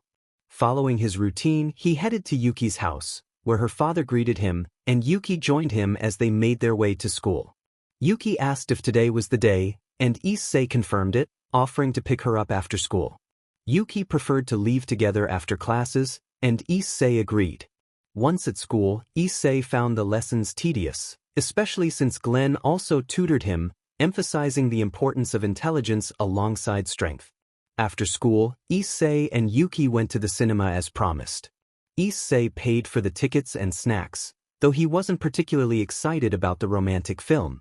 As the movie began, Issei struggled to stay awake until he sensed something was off, and Yuki noticed his discomfort. Suddenly, everyone in the theater vanished, leaving only Issei and Yuki behind. Issei exclaimed in surprise, realizing they were in a pocket dimension. Just then he felt a powerful energy approaching them. He quickly pulled Yuki aside to dodge the incoming force, landing safely and shielding her from another attack. Drawing on his magic, he summoned his sword and prepared to defend them. Issei's appearance changed, his eyes and hair shifting color. Yuki, startled by this transformation, recognized him and stayed behind him as he warned her to remain still. From the shadows emerged a young man in glasses and a dark coat, who introduced himself as Regulus, an alchemist with a sinister intent to take Yuki. Issei, fiercely protective, warned Regulus to leave or face the consequences. Regulus dismissed Issei's threat, confident in his power. Without warning, he struck the ground, summoning a pillar of earth that surged toward Issei. Issei swung his sword to cut through it, but the earth transformed into metal, preventing him from slicing it. The pillar struck Issei in the chest, sending him away from Yuki. Yuki cried out for Issei, rushing toward him, but Regulus blocked her path. He attempted to capture her, but Issei leaped from above, attacking Regulus. Although Regulus managed to defend himself with a layer of earth, Issei landed and kicked him back, then quickly grabbed Yuki and moved her to safety. Regulus remarked on Issei's resilience, but Issei, with Yuki in his arms, glared at him, his clothes torn from the earlier attack. He urged Yuki to get away, warning her that things were about to get dangerous. Yuki, however, refused to leave him behind. Just then, another pillar shot toward them, and Issei, now engulfed in flames, cut through it with his sword. Regulus reminded them that he was still there and would not let Yuki escape. The situation had become increasingly perilous for Issei. Issei found himself in a difficult situation. The alchemist Regulus stood before him, threatening to take Yuki away. In that moment, Issei positioned himself protectively in front of her. He warned Regulus not to lay a finger on Yuki, brandishing his sword as a show of determination. Regulus smirked, suggesting that the outcome was yet to be determined. With a swift motion, he touched the ground, causing a pillar of rock to rise and slowly transform into metal, heading straight for Issei. Issei channeled his fire magic into his sword and elegantly sliced through the pillar. However, when he turned back, Regulus had vanished. Suddenly, Issei sensed movement to his left and, thanks to his quick reflexes, managed to block a kick from Regulus that sent him stumbling back. Regulus acknowledged Issei's impressive reflexes, while Issei remarked that he had thought Regulus only attacked from a distance, hinting that the fight would be entertaining. Both combatants increased their speed, with Issei attacking fiercely and Regulus countering with a sword fashioned from the very metal Issei had cut. Sparks flew as they clashed, and Yuki, watching from a distance, could only catch glimpses of their fierce exchanges. They moved so quickly that it was hard to follow, with Issei attacking and Regulus blocking, only for the roles to reverse moments later. In a powerful clash, Issei landed a kick on Regulus, who was unable to dodge it, causing him to crash to the ground. Issei attempted to strike with his sword, but Regulus defended himself and retaliated with a kick to Issei's abdomen, followed by a pillar that shot towards him. Issei managed to shield himself with his sword, minimizing the damage. Yuki watched in awe and concern as her friend and secret love fought valiantly. Despite her worries about Issei's safety, she had faith in him. Regulus taunted Issei, questioning why he hadn't used the legendary gauntlet. Issei admitted he thought his sword would suffice but acknowledged Regulus's strength. At that moment, the gauntlet appeared on Issei's left arm, and he activated its power. Regulus, not to be outdone, donned a magical armor that enhanced his speed and strength. In an instant, he vanished and reappeared in front of Issei, delivering a swift blow to his abdomen that sent him crashing against the wall. Yuki cried out in alarm, but her worry turned to relief as she saw Issei springing back into action, launching an attack at Regulus, who managed to block it. As the battle intensified, Issei struggled to land a hit, and in a moment of distraction, Regulus landed a kick that sent Issei momentarily unconscious. Regulus prepared to advance on Yuki, but Issei's voice broke through, declaring he was not defeated yet. His eyes shone with determination, and the gem of the gauntlet glimmered alongside them. Yuki felt a surge of hope seeing Issei rise, though she was pained to see him so injured. Drake encouraged Issei to enter the balance breaker, and with a nod, Issei shouted the command. The gauntlet responded, enveloping him in flames before revealing a brilliant red armor. Regulus was taken aback, unable to believe Issei could achieve the balance breaker in such a situation. But his surprise was short-lived. Issei appeared before him and delivered a powerful blow that shattered Regulus's defenses, causing him to cough up blood and fall to his knees.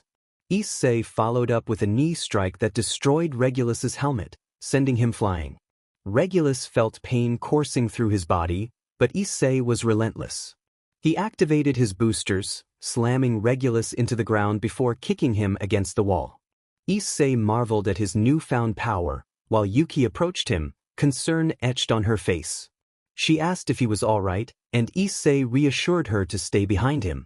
Suddenly, a massive explosion erupted from Regulus's position. He emerged, furious and vowing revenge on Issei for the treatment he had received. As Regulus prepared another magical circle, Issei warned Yuki to stay close. Regulus unleashed a powerful explosion directed at them, but Issei extended his left arm, summoning a magical circle of his own.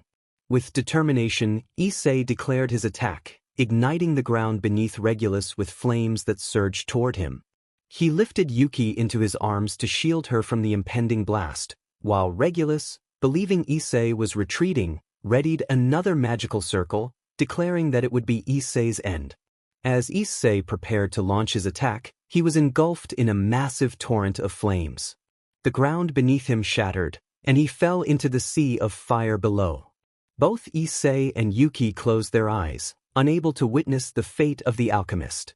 As Regulus fell to his demise, the pocket dimension began to collapse. With Drake's assistance, Issei managed to escape and found himself outside the cinema. He landed on the roof of a building and descended to Yuki. Issei deactivated his armor and fell to his knees, exhausted, which worried Yuki, who approached him to check on his condition. He reassured her that he was fine, just a bit tired. He acknowledged that she had many questions but insisted that now was not the time. He needed to take her home. With a flap of his dragon wings, he carried Yuki back to her house. Upon their arrival, she embraced him and expressed her gratitude for saving her once again, telling him that she cared for him. She gave him a quick kiss on the cheek before entering her home. Issei then flew back to his apartment, where he tended to his wounds and rested for the remainder of the day. The next day, Issei woke up after the intense battle with Regulus, got dressed, and went to see his master to discuss Yuki. He entered the dojo and found Glenn training with his sword. Issei thought it was impressive but still interrupted him. Glenn joked about Issei's eventful date the previous day, but Issei quickly shifted to a serious tone, explaining that they had been attacked by an alchemist who wanted Yuki's magic. Glenn noted that Issei had managed to defeat the attacker, though it had been a challenge. Issei confirmed that the alchemist was strong but that he had triumphed thanks to his newfound balance breaker.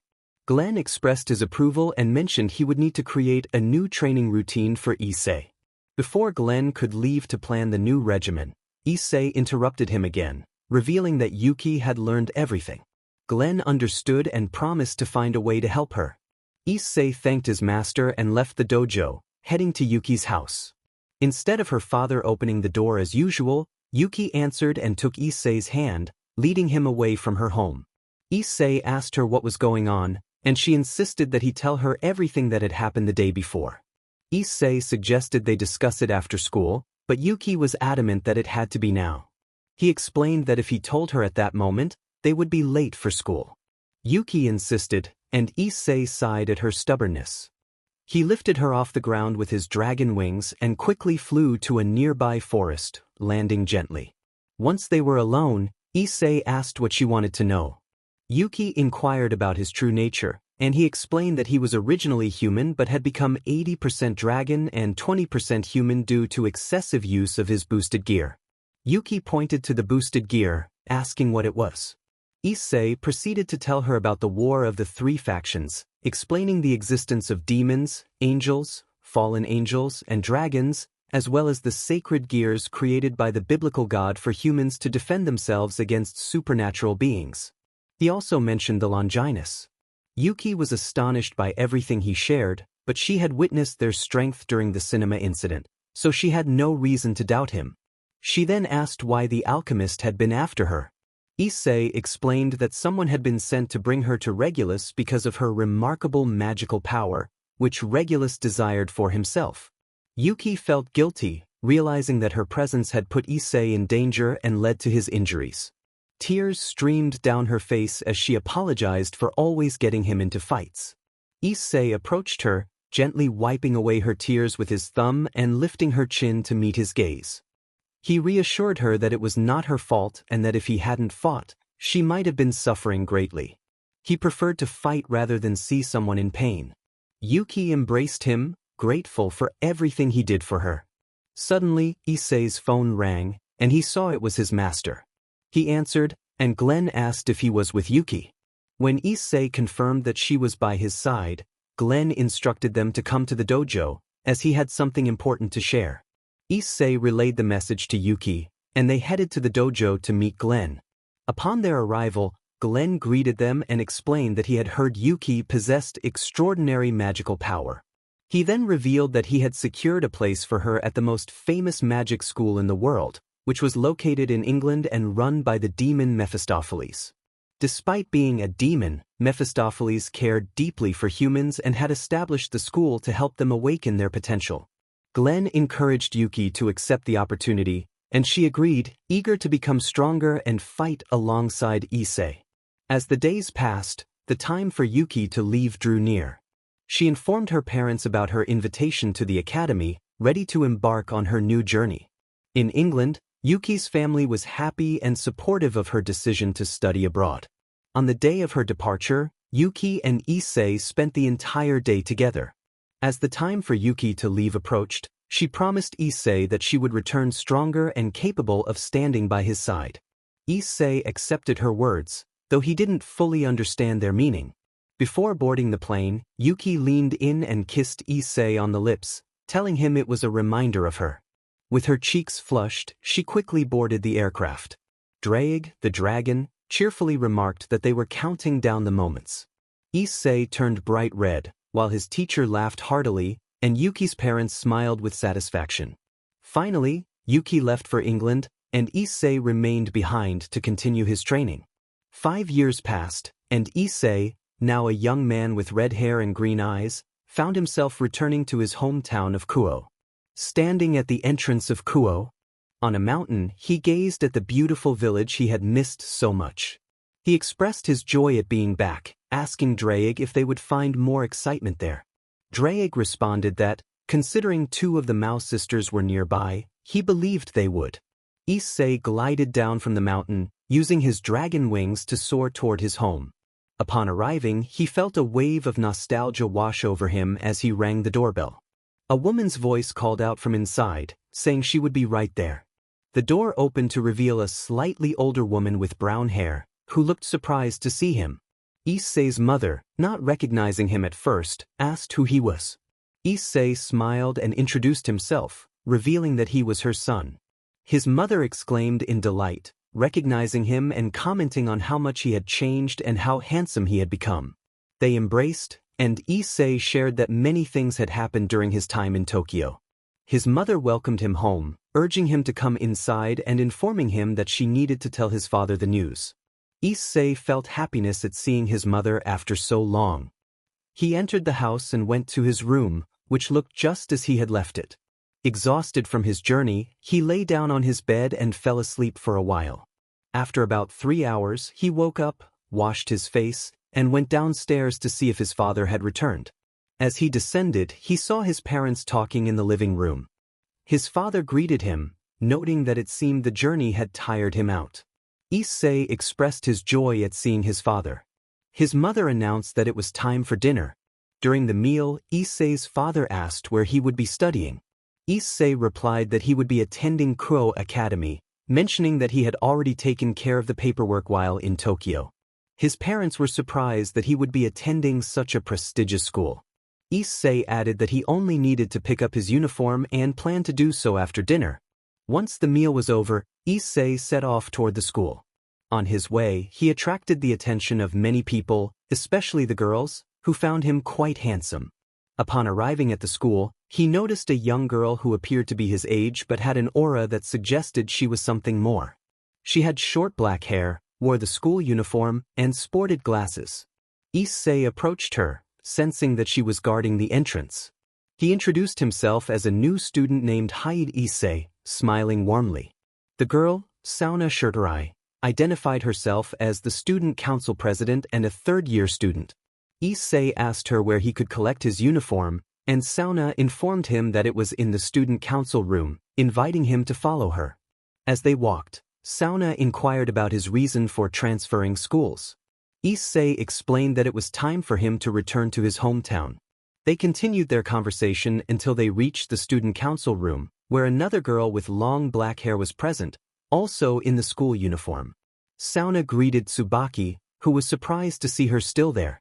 Tsubaki then noticed Issei and asked who he was, her cheeks slightly flushed. Issei introduced himself again, taking Tsubaki's hand and gently kissing the back of it, recalling his teacher's advice about being a gentleman when meeting a girl. He hadn't done the same with Sekiryuutei, thinking it might annoy her. Tsubaki was taken aback, not knowing how to react, as no one had ever done something like that for her before. Sekiryuutei watched in amazement as her friend blushed, something she had rarely seen despite Tsubaki being courted by many boys. Sekiryuutei cleared her throat and handed Issei his uniform, welcoming him to Kuoh Academy. Issei thanked her and said it was time for him to leave, bidding farewell to both Sekiryuutei and Tsubaki. Tsubaki Shinra spoke to Issei, her voice slightly trembling. Issei responded to Tsubaki and Sekiryuutei, who had reached out her hand, indicating their farewell for the day. After leaving school, Issei decided to explore the town, which had transformed over the years into a bustling city. As he wandered through the streets, he heard the distant screams of two girls. A sense of déjà vu washed over him, but he couldn't ignore the cries. He quickly rushed toward the source of the voices and recognized his friends, Aki and Kaori, lying on the ground, visibly injured. Anger surged through Issei, and without realizing it, his dragon armor activated as he charged at the demon attacking them. With a single strike, he pierced the demon's chest, deactivating his armor afterward to approach the girls. He knelt beside them, urging them to respond. Kaori managed to ask if it was really him, but both she and Aki were in dire condition. Issei, feeling helpless, called out to Drake for guidance. Drake informed him that there was nothing he could do. Clenching his fists in frustration, Issei heard footsteps approaching. A voice interrupted his thoughts, warning him that resurrection would occur without consulting the girls. The speaker introduced herself as Rias Gremory, assuring him that she could save them, though they would no longer be human. Issei weighed the options, realizing that it was better than losing them entirely, and agreed for her to proceed. Rias retrieved a box from which she took two pieces and placed them beside each girl. A magical circle enveloped them, and two more pieces emerged from the box, entering Aki and Kaori's bodies.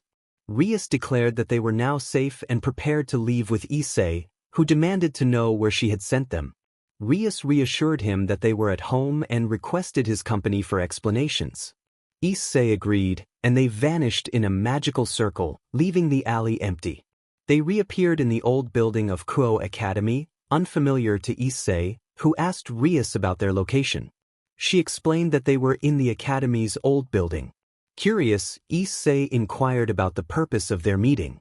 Rias suggested they take a seat, and they settled into nearby chairs. She offered him tea as they began their conversation.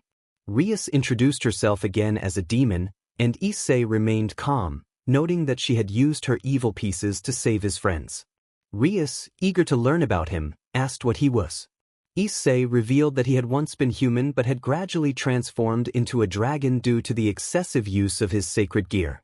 Intrigued, Rias asked about his sacred gear, and Issei summoned his boosted gear. Rias was impressed, recognizing him as the Sekiryuutei, legendary figure she had heard about from her brother. She then asked if he would consider joining her noble house. Issei had anticipated this offer but was content with who he was and declined, stating he wasn't interested in becoming a demon at that moment. Rias tried to persuade him, highlighting the wealth and power he could gain, even the possibility of forming his own noble house. Issei sensed her desperation and asked what troubled her, offering his help. Rias was taken aback by his kindness, feeling a sense of warmth and security in his presence. She then broached the topic of arranged marriages, to which Issei expressed his belief that marriage should be based on mutual feelings. Rias agreed but explained that demons were in danger due to a lack of pure-born demons, leading to the implementation of arranged marriages. Issei realized she was involved in one of these arrangements and learned that it had been hastened due to concerns for her safety. Rias had refused the arrangement, leading to a proposed rating game, which she reluctantly accepted. Understanding her plight, Issei empathized with her situation. Rias pleaded for his assistance in her noble house, bowing her head in desperation. Issei maintained his stance, reiterating that he wouldn't join her noble house but would still offer his help. Rias accepted his decision, shedding a small tear but understanding. Issei clarified that he never said he wouldn't help her, only that he wouldn't join her noble house. Rias, now calmer, questioned how he would assist her if he wasn't part of her noble house. Issei suggested that demons could make contracts with mages. Rias was puzzled until realization dawned on her as Issei smiled. He proposed making a contract with her to help in the rating game, bringing her immense joy. Issei embraced Rias, feeling a warmth that made him blush, even though he didn't show it. Deep down he cared for her. He nervously told her that he would train her and her team to help them win.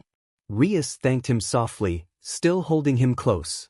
After discussing the rating game, they moved on to lighter topics. When Issei got home, he sensed a presence that felt different. Rushing inside, he was surprised to find a young blonde girl he didn't recognize. She smiled at him and said her goodbyes to his mother. Issei's mother greeted him, asking when he had arrived. Issei inquired about the girl, and his mother explained that Asia was there to help them occasionally. Asia introduced herself with a bright smile, and Issei felt a moment of doubt about her being a demon. However, using his ability, he sensed her goodness and relaxed. He greeted her warmly, hoping they would get along. Asia blushed slightly at his smile, finding him kind and handsome. Issei complimented her, and she became flustered, quickly leaving the house. His mother teased him about his charm, and Issei, embarrassed, retreated to his room. He reflected on the day and hoped tomorrow would be calmer, looking forward to talking with his friends. The next morning, Issei woke up early to exercise. He went for a run, greeting various people along the way.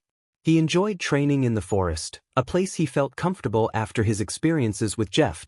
He asked Drake if he should train, and Drake suggested practicing his balance breaker, reminding him that he had become weaker since sealing his powers in Greece. Issei insisted it was necessary to seal those powers until he could control them. He activated his balance breaker, causing the ground beneath him to crack, revealing his armor. Suddenly he heard a voice behind him and turned to see Sona Citri and Tsubaki, both standing with a magical circle in front of them. Sona recognized him as the Sekiryuutei and expressed her surprise. Issei, not caring to hide his identity, greeted them with a nervous smile.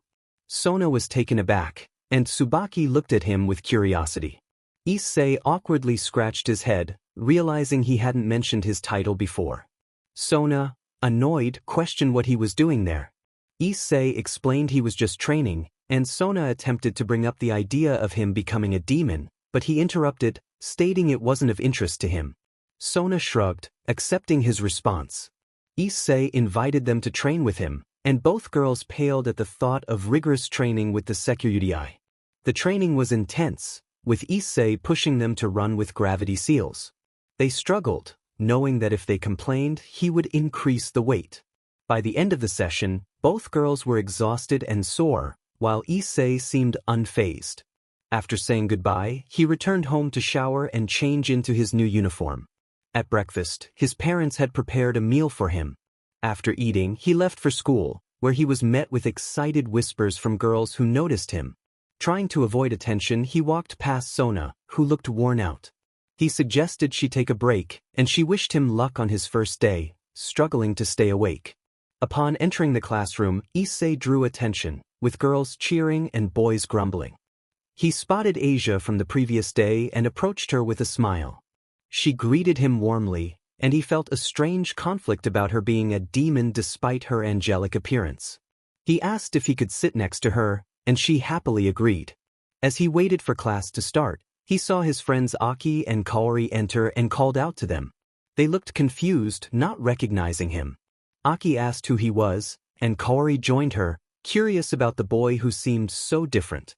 Issei introduced himself, hoping to reconnect with them. Issei smiled and told his friends not to say they had forgotten about him. The two girls couldn't believe their friend, who had left years ago, was back. He had changed a lot, but he was still their friend, the one they both had feelings for. Without thinking twice, the young women rushed at Issei and knocked him down. Aki shouted at him, expressing how much she had missed him. Kaori chimed in, scolding him for not informing them about his departure, playfully hitting his chest. Issei felt guilty for not telling them about his school transfer. They had every right to be upset. He apologized, explaining that everything had happened so quickly that he couldn't notify them. As he gently stroked their hair, they calmed down and sat beside him. Their teacher arrived and introduced himself, giving them a surprise test. For Issei, it was no challenge since he had a solid foundation thanks to his master. As classes ended, it was recess. Approached Aki and Kaori, asking if they could accompany her. Issei remarked that Asia was the messenger from Rias.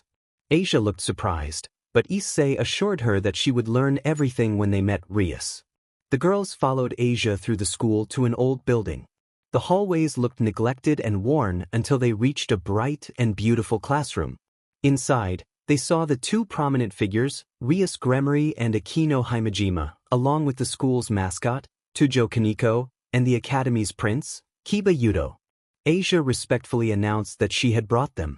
Rias thanked Asia and acknowledged Issei's presence, to which he replied that he was bored and would miss their expressions if he didn't come. Rias shook her head, realizing Issei enjoyed having fun. Aki and Kaori were curious about what was happening, asking Issei if he knew anything. Issei pointed to Rias, indicating she would explain everything. Rias began by revealing that they were demons, unfolding her wings. Aki and Kaori gasped in shock, nearly fainting but managing to stay upright. Issei smiled and pointed behind them, where they saw the same wings as the others. Aki questioned if it was a joke, while Kaori expressed disbelief, complaining of a headache.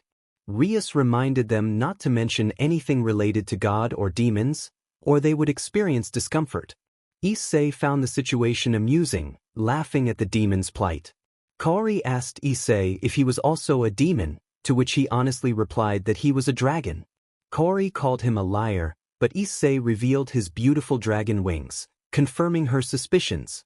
Rias then explained everything about demons, mentioning that both girls had spent 2 pieces of their pawn, granting them sacred gears.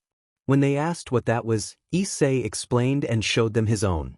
The girls inquired how to activate theirs, and Issei instructed them to think of the strongest thing they knew.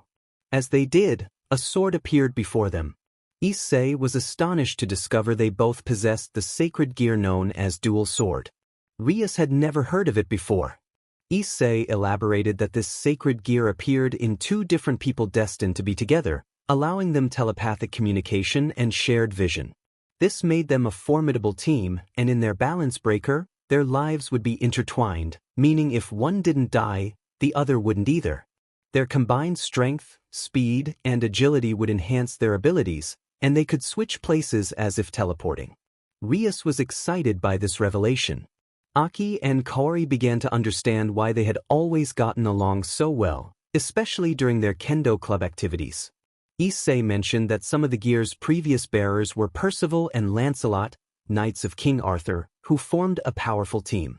He explained that the sword could change its appearance for their convenience. Aki transformed her sword into a katana, and Kaori did the same, as the sword had initially appeared as a European sword. The girls felt a mix of strangeness and excitement about what was to come.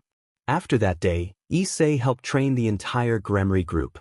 He had Rias and Akino do physical training since they had good magical power, using gravity seals to make them run through the forest where they trained.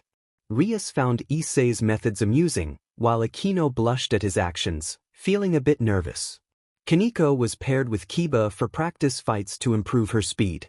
Issei had Asia do exercises with minimal weight to build her strength and endurance, feeling a bit guilty for pushing her.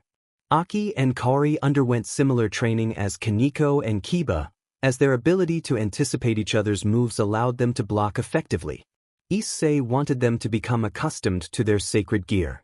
Time passed quickly, and after 3 weeks, Issei had formed strong bonds with the entire research club. All the girls got along well with him, while Rias often sought his company to talk. Akino also approached him, not wanting Rias to monopolize his attention, and Asia brought him breakfasts that he eagerly devoured, praising her cooking. One day, Issei was in the club room with everyone when Rias playfully scolded Akino for not leaving Issei alone, insisting he wanted to be with her. Akino observed the situation with a teasing tone, noting that the princess seemed displeased about losing something she valued.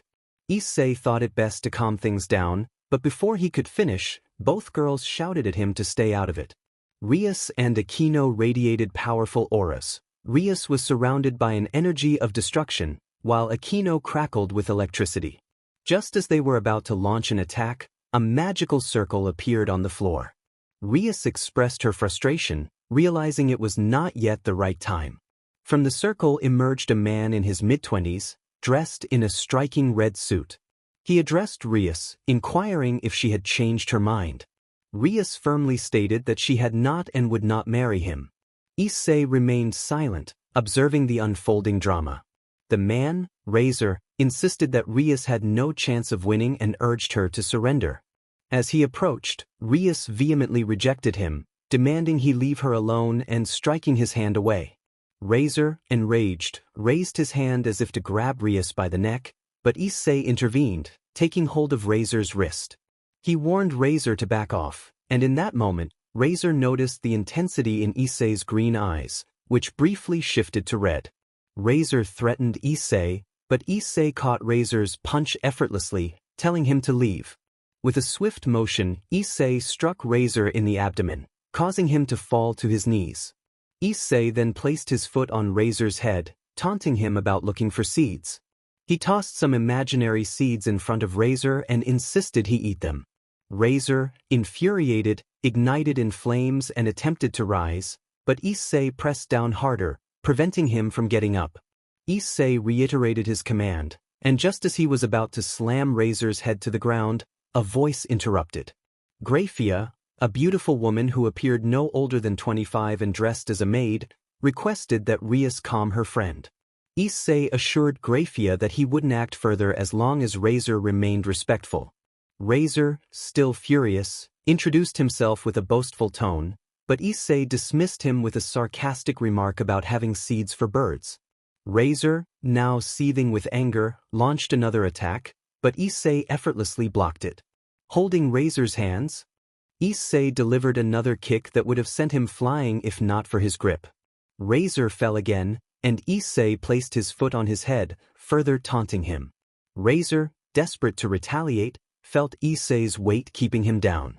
Graphia pleaded with Issei to release Razor, and he complied, allowing Razor to stand. Razor threatened Issei, but Issei ignored him. Rias then asked Graphia about her visit, to which Graphia explained she was there to remind Rias about the upcoming raiding game and to check if her stance had changed. Rias confirmed she was ready for the challenge and would not change her mind. As Razor approached Rias again, she distanced herself, telling him to leave after the humiliation he had caused. Razor glared at Issei, expressing his desire to fight him but refraining due to the presence of the Mao Lucifer. Issei welcomed the challenge, hoping Razor would be a worthy opponent. Razor and Graphia then disappeared through the magical circle. Rias thanked Issei for his help, though she felt it was unnecessary. She moved to embrace him, but Akino stepped in first, complimenting Issei on his strength and how he had dealt with Razor. Rias, annoyed, told Akino to back off. Akino playfully insisted that she and Issei had things to discuss, much to Rias's frustration. Issei intervened, suggesting they focus on training instead. He proposed taking the entire Gremory group on a training trip, and Rias confirmed she had a suitable location in mind. The next day, the group ascended a hill, all carrying large backpacks. Rias complained about the burden, while Akino expressed her enjoyment of the challenge. Asia struggled, and Aki called Issei a monster for making them endure this. Kiba remained optimistic, noting the training benefits, while Kaneko quietly assisted Asia. Upon reaching the top, they were greeted by a grand mansion. Issei turned to Rias, who smiled triumphantly. He acknowledged her cleverness, and Akino laughed while Rias pouted playfully. Issei then directed everyone to begin their training, pairing Rias and Akino for practice. Both girls unleashed their frustrations during the sparring session, fully engaging in their training. Aki and Kaori engaged in a practice match against Kiba and Kaneko, while Asia focused on healing anyone who got injured with her sacred gear, Twilight Healing, which allowed her to mend all beings. The training continued throughout the day, and Issei had to commit to assisting the student council in exchange for Sona's help with school absences. Days of training passed, and everyone made significant improvements. The night before the raiding game, Issei found it difficult to sleep and decided to take a stroll. During his nighttime walk, he stumbled upon a small kiosk and saw Rias there. Rias noticed Issei's restless state and asked him if he was having trouble sleeping. Issei reciprocated her concern, inquiring if she was nervous. Rias admitted that she was anxious because the game would determine her future, and she just wanted to fulfill her dream. Curious, Issei asked about her dream, to which Rias revealed that she wished to find love, someone who would see her for who she truly was and not just her last name. Issei expressed that the boy who would win her heart would be very lucky, describing her as temperamental, kind, fun, and beautiful, and he believed that whoever she fell for would be happy. He certainly would be. Rias blushed at Issei's heartfelt words, acknowledging that he was handsome, kind, and sweet. Unlike others, he saw her as Rias, not merely a Gremory. Gradually, without her realizing it, Issei had made his way into her heart over the past month. She was also aware that Issei had captured the hearts of other girls, but she didn't mind sharing him as long as she could be with him. This gave Rias another reason to strive for victory the next day. She thanked Issei and gave him a gentle kiss on the cheek, leaving him blushing before she returned to the mansion. As Rias departed, a magical circle appeared at his ear. Issei asked for good news as he headed back to the mansion. In the Gremory club room, the entire group was gathered. Rias sat at her desk, while Akino and Asia were seated beside Issei. Kiba sharpened one of his weapons, Kaneko munched on snacks, and Aki and Kaori chatted. Issei reassured everyone that although they were nervous, everything would turn out fine. Rias expressed her gratitude to Issei for training them well, stating it was now their turn to win. Akino playfully suggested that Issei give her a good luck kiss, inching closer to him. However, a crimson lightning bolt suddenly crossed between them, and they turned to see Rias surrounded by an aura of destruction. Rias warned Akino not to test her patience with a forced smile. Akino chuckled softly and whispered to Issei that they would continue their playful banter another time, which only served to irritate Rias further until Grafia interrupted. Grafia informed them that it was time. Rias acknowledged this and instructed everyone to prepare. Issei reminded them to seize the opportunity to win. With that, Rias's entire entourage vanished in a magical circle, and Issei touched his ear where another magical circle appeared. He asked if everything was ready, to which a voice confirmed that all was in position.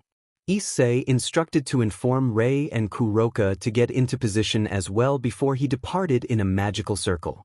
In a flashback, Issei recalled being in the house Rias had acquired for their training. Faye had informed him that the raiding game was rigged, revealing that the gravity on the battlefield would be increased and that Razor would have a spell to enhance his strength. Issei, though calm on the surface, felt a surge of anger inside. Faye had managed to gather the names of the elders involved in the scheme, and Issei instructed her to proceed with their plan. The connection ended, and Issei went to his room to sleep, knowing that the raiding game would present challenges. He mused about roasting a chicken, prompting Drake to comment on the absurdity of his thoughts.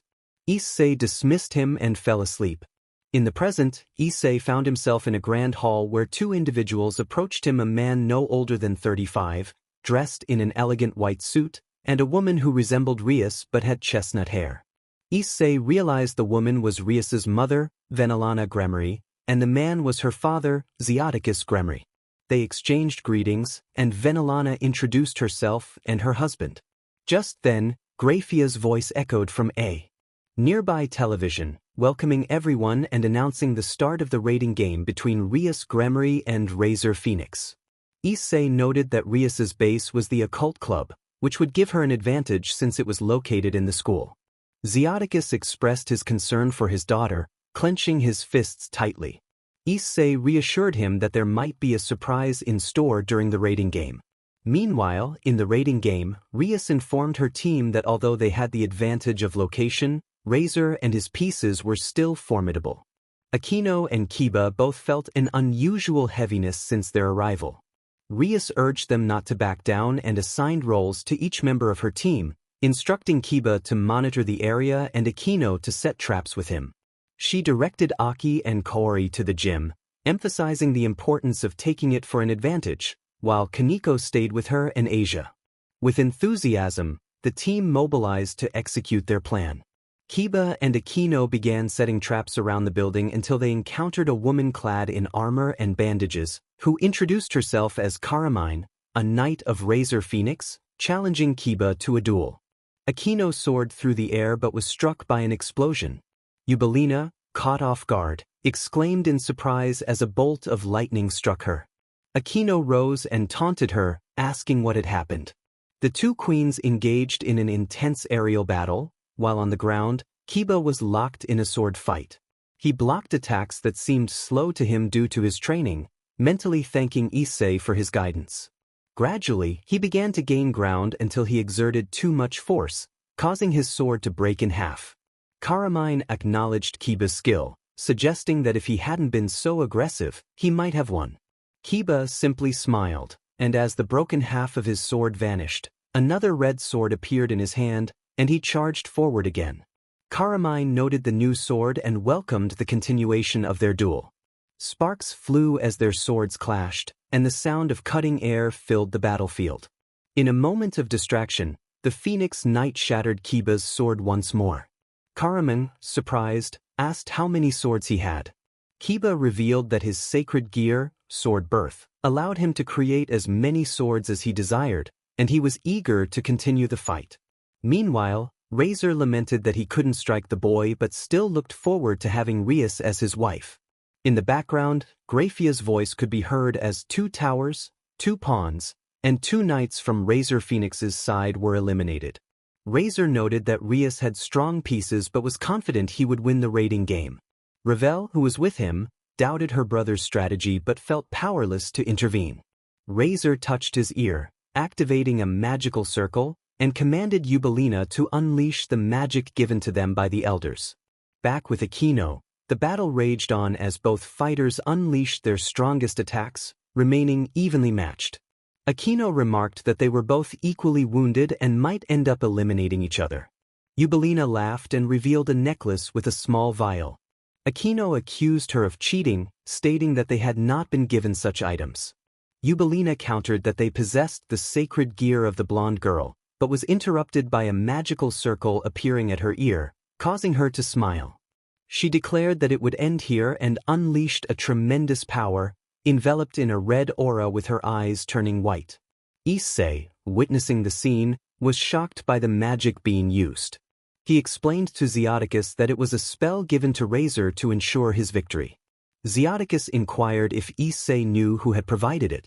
Suddenly, a magical circle formed on the ground, and 2 dark-haired girls emerged, one dressed in black and the other in a kimono. Issei instructed Kuroka and Rei to initiate their plan, and they promptly vanished in a magical circle. Venelana asked Issei what he intended to do, and he assured her he would make Razor face the consequences.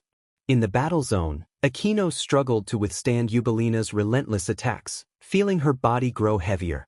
Eventually, she fell to the ground, gravely injured.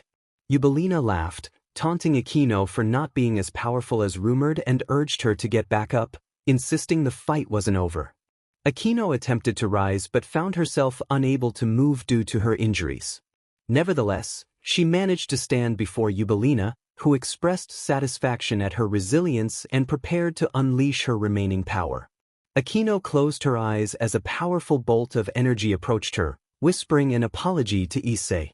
The lightning struck, creating a cloud of dust, and Eubelina believed she had defeated Aquino. To her surprise, Aquino was cradled in the arms of a young red-haired boy, Issei, who extended his right arm while holding her waist with his left. Issei reassured Aquino that there was nothing to forgive and that she had done well, encouraging her to rest while he took care of everything. Aquino expressed her gratitude before fading into particles. Eubelina, frustrated, confronted Issei, stating that he had no place in Rias Gremry's noble circle. Issei met her gaze with seriousness and shouted that she and her team should not be cheating. With a snap of his fingers, the screens displayed the moment Razor accepted the Elder's help, revealing the spell that enhanced all of his noble abilities. Eubelina was left speechless, realizing the implications of Issei's revelation. It was impossible. How did she have that recording? The girl was frightened, and Issei did not respond. He suddenly appeared before her and struck her in the abdomen with a knee, followed by a blow to the back of her neck that caused her to faint. Issei declared that it was for Aquino and called out for Leifri, asking where she was. At that moment, a magical circle appeared beside him, and a young girl, around Kaniko's age, emerged. She had blonde hair and blue eyes and was dressed like a mage. Leifri informed Issei that everything was ready.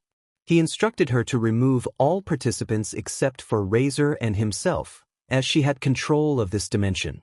Leifri complied, raising her hand, which began to glow. Meanwhile, Rias was about to enter Razor's base when she was suddenly transported to a VIP room where her parents and noble allies were present, although Aquino was being attended to by Asia. She then saw her brother arrive. Rias asked what had happened and why she was there. Venelana explained that Issei was responsible for everything. Rias was confused until she saw a screen displaying Issei flying with his arms crossed. Leifri explained to Rias that Issei had orchestrated the entire plan. She had control of the pocket dimension where he was, while Kuroka had gone to retrieve the elders involved in the scheme, and Rei was after his brother. Surzex confirmed that everything was arranged, and the council members responsible were imprisoned with enough evidence to convict them. Rias asked her brother if that meant the engagement was broken, and Surzex affirmed that it was, all thanks to Issei. Hearing this, Rias cried tears of joy. The problem that had troubled her for years was resolved by the person she had fallen in love with. She expressed her gratitude to Issei. Back with Issei, he was flying, waiting for Razor to approach, which didn't take long.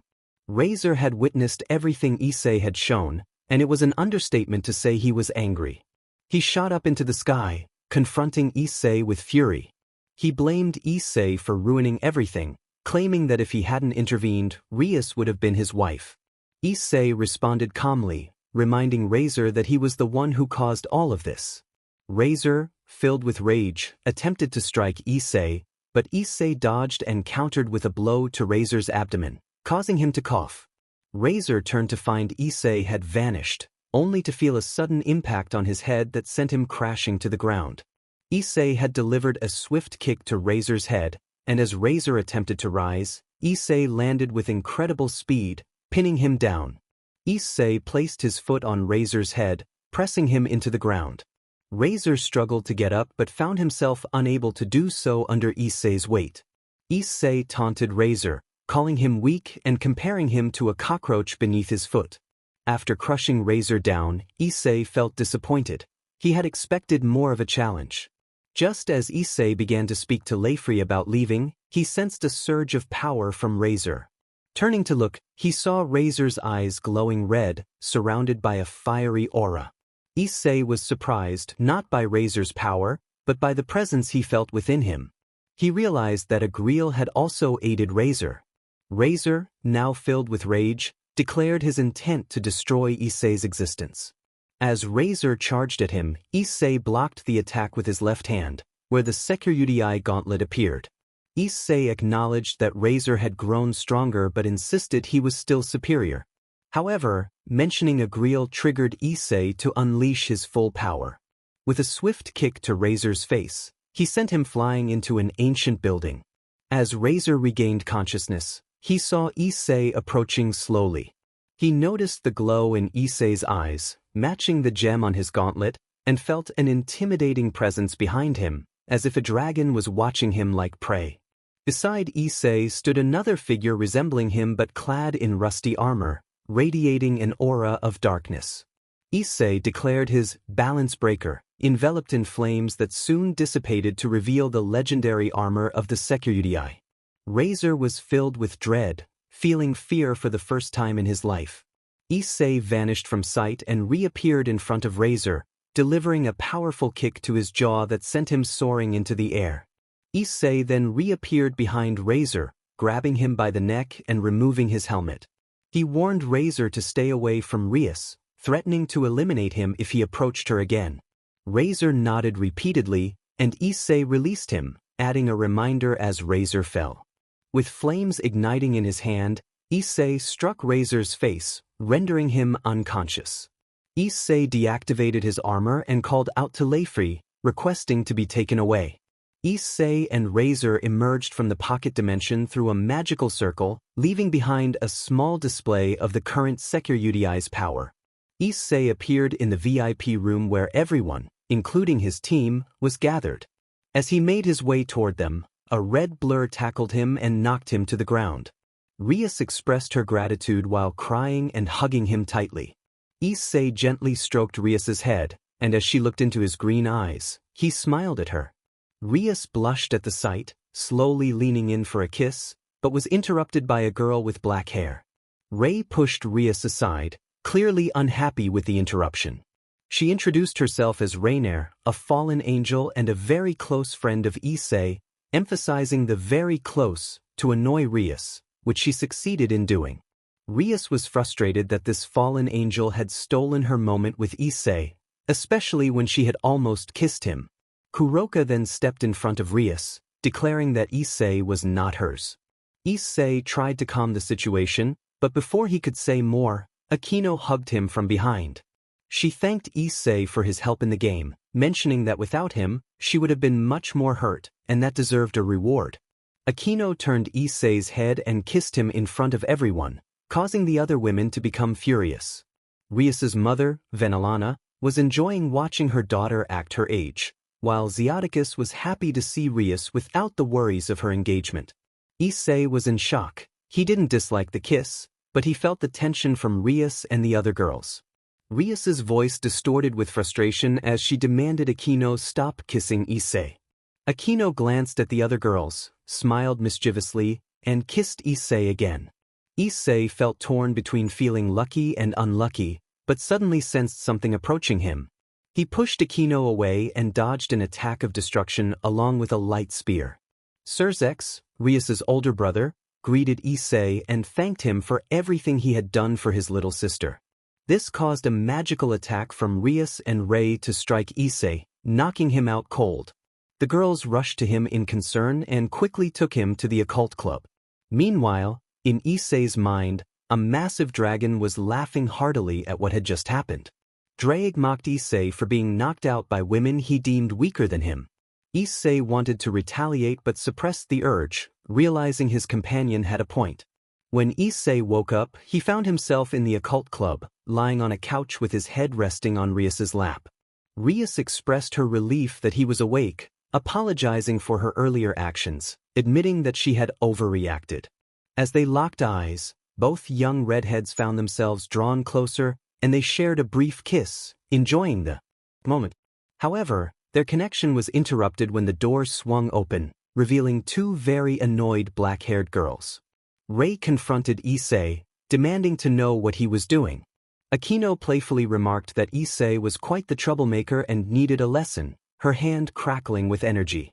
Issei noticed the other girls behind them, including Asia, who was pouting, and Kuroka, who looked very displeased. Kaneko scolded him for being the worst. Issei explained the situation to the girls, omitting the kiss, doing so more out of fear than will. Leifei commented on Issei's consistent behavior, while Kuroka agreed. Meanwhile, Rias and Rei were exchanging heated words. Rei insulted Rias, calling her a thief trying to take Issei from her. Rias shot back with a remark about Rei's appearance, and both girls glared at each other, sparks flying between them, until Sona and Tsubaki entered the room. Sona noted the lively atmosphere and addressed Issei, who confirmed it was indeed fun. Tsubaki greeted him, and Issei approached to kiss the hands of both girls, causing a blush to spread across their faces. Sona then shifted the conversation, asking Issei why he had requested her presence after the raiding game. Issei admitted he had forgotten and expressed his desire for a few days off to investigate something important. Everyone, except for Issei's close friends, was surprised by this revelation. Sona pressed for the reason, and Issei stated that it was very possible the world could end. His serious tone startled everyone. Rias inquired about his statement, and Issei asked if they had heard of Quetzalcoatl. Both girls were taken aback, but Sona responded, explaining that Quetzalcoatl was a deity in the mythology of various pre-Hispanic Mesoamerican cultures. She was known as the feathered serpent, he replied. Issei explained that according to his research, Quetzalcoatl was about to awaken, and it would be triggered by a member of a faction known as the Chaos Brigade. Everyone was surprised by Issei's revelation, and their greatest concern was the awakening of this deity. Sona noted that Quetzalcoatl was a god from the Americas, specifically from the ancient city of Tenochtitlan, and asked Issei if that meant he would be going there. Issei clarified that according to his team's findings, when Tenochtitlan was attacked by the Spanish, Quetzalcoatl was on an island fighting an ancient bearer of the White Dragon, who was tasked with sealing the god. He explained that Quetzalcoatl was incredibly powerful and could easily contend with dragon kings. Rias questioned how the Hakuryuka managed to defeat such a strong deity. Issei admitted that it remained a mystery known only to the Hakuryuku, but Quetzalcoatl had been sealed on the island and could not prevent his people from falling. Rias then inquired about the location of that island. Issei revealed that it was situated in what is known as the Bermuda Triangle, which explained its dangerous reputation. He urged Sona to grant him some days off, as many lives could be at stake if he did not act. Rias asked why that would be the case, and Issei explained that Quetzalcoatl had sworn vengeance against the Spanish and the White Dragon Emperor, and if the Chaos Brigade were to free him, they could manipulate him for their own gain. Sona agreed to give him the days off, but with a condition: both she and Tsubaki would accompany him. Rias insisted that her entourage would join as well. Issei protested, stating it was too dangerous for them, but Sona countered that she wouldn't grant the days off unless they went. Despite his reservations, Issei ultimately accepted their involvement, stipulating that they must follow his orders precisely. After the meeting, Issei returned home to prepare for the journey. He packed his bag and informed his parents that he needed to take care of some paperwork in Tokyo, which they accepted without issue. After spending time with his family at dinner, he retired to his room to rest. The next day, Issei woke up, gathered his belongings, and headed to school to meet with the others. Upon arrival, he noticed that his friends had already packed, and a limousine awaited them to take them to the airport. Although Issei felt a bit uncomfortable about the luxury, he kept his thoughts to himself, only teasing Sona once they were on the plane about her lavish arrangements. They were headed to Puerto Rico, from where they would take a boat to the center of the triangle. After landing in Puerto Rico, they made their way to the expensive hotel Sona had booked. The girls wanted to enjoy the beach and pool, but Issei stopped them. Instead, they rented a boat large enough for the entire group and set off from Puerto Rico toward the center, navigating for about an hour. Kuroka expressed her impatience, stating they were almost there. Just then, Issei sensed a fireball hurtling toward them and quickly leaped from the boat to deflect the attack. Everyone turned to see an island ahead, where 5 figures stood on the shore. Issei recognized them as Chow Chow, Siegfried, George, Heracles, and Jean. He was surprised to see them, having encountered them on a previous journey, but they had never fought since their leader, Chow Chow, understood Issei's strength. Issei realized that this mission had just become more complicated. He watched as George conjured a magic circle and launched another fireball, which Sona countered with a water dragon. Issei warned his friends that they were facing formidable opponents. Heracles, with his monstrous strength and resilience, would be handled by Rias, Akino, and Kaneko. Sona and Tsubaki would take on Jean, whose abilities were less known to him. George, the wielder of the Longinus Dimension Lost, would be confronted by Kuroka, Leifri, and Rei, and Siegfried, a skilled swordsman, would be engaged by Kiba, who he trusted to hold his ground until someone could assist him. Asia was instructed to stay back and support everyone, while Aki and Kaori were to protect her. Issei would take on the leader, Cao Cao. As Issei prepared for battle, he noted how his companions executed their roles without hesitation, though he remained concerned about Kiba. He launched a powerful punch at Cao Cao, who managed to block it. The clash of Longinus bearers was about to begin, with the boosted gear facing off against the true Longinus. The outcome remained uncertain, and the question lingered. Was Quetzalcoatl still sealed, or had he awakened? Cao Cao acknowledged Issei's impressive strength, having recognized it since their first encounter in battle. Issei remained silent, aware that the true Longinus was a formidable weapon. As Cao Cao pushed Issei away, they stood about 2 meters apart, both observing each other's movements carefully. Issei drew his sword and assumed a combat stance, while Cao Cao mirrored him with his lance, both ready to demonstrate who was the stronger fighter. Meanwhile, the others were managing their own battles despite being outnumbered by skilled opponents. Kaneko struggled to evade Heracles' powerful attacks, with Akino and Rias providing support. Akino unleashed powerful lightning strikes to stun Heracles, which he endured, while Rias used destructive power that Heracles deflected with his fists. Their battle was a chaotic mix of Kaneko's strikes and explosive energy. Tsubaki and Sona faced challenges against Jean, who moved with incredible speed and seemed to toy with them. Thanks to her sacred gear, she could create holy swords, putting the demon girls in a tough spot until Sona, with Tsubaki's help, managed to unleash a water dragon that temporarily incapacitated Jean. However, Jean rose with visible irritation and shouted her battle cry, declaring her balance breaker. She plunged her sword into the ground, causing countless holy swords to emerge and form into a dragon, announcing the start of the next round. Elsewhere on the island, Leifri, Kuroka, and Rei engaged in a spell battle against George, who demonstrated considerable magical skill. Rei occasionally charged in with light swords, which George blocked with magical circles, though it was clear the girls had the upper hand. Kiba was locked in a challenging sword duel against an equally skilled opponent, their clash a display of speed and technique, sparks flying with each strike. Returning to Issei, he faced a battle similar to Kiba's, but the intensity of his fight with Cao Cao was on another level. As their weapons clashed, the ground beneath them cracked. At one point, Issei attacked, and Cao Cao blocked with his lance, countering with a strike of his own. Realizing they had reached a stalemate, they both stepped back. Cao Cao remarked that neither was showing their full power, suggesting they fight without holding back. Issei agreed, despite knowing he couldn't use all his strength due to Athena's seal, deciding to rely on his draconic power. Cao Cao initiated the next phase by striking his lance against the ground, releasing 7 orbs. He explained that while his balance breaker might not seem impressive, it was a subspecies called Polar Night Longinus Chakravaldine. Issei felt a surge of anticipation, his dragon instincts telling him this battle would be memorable.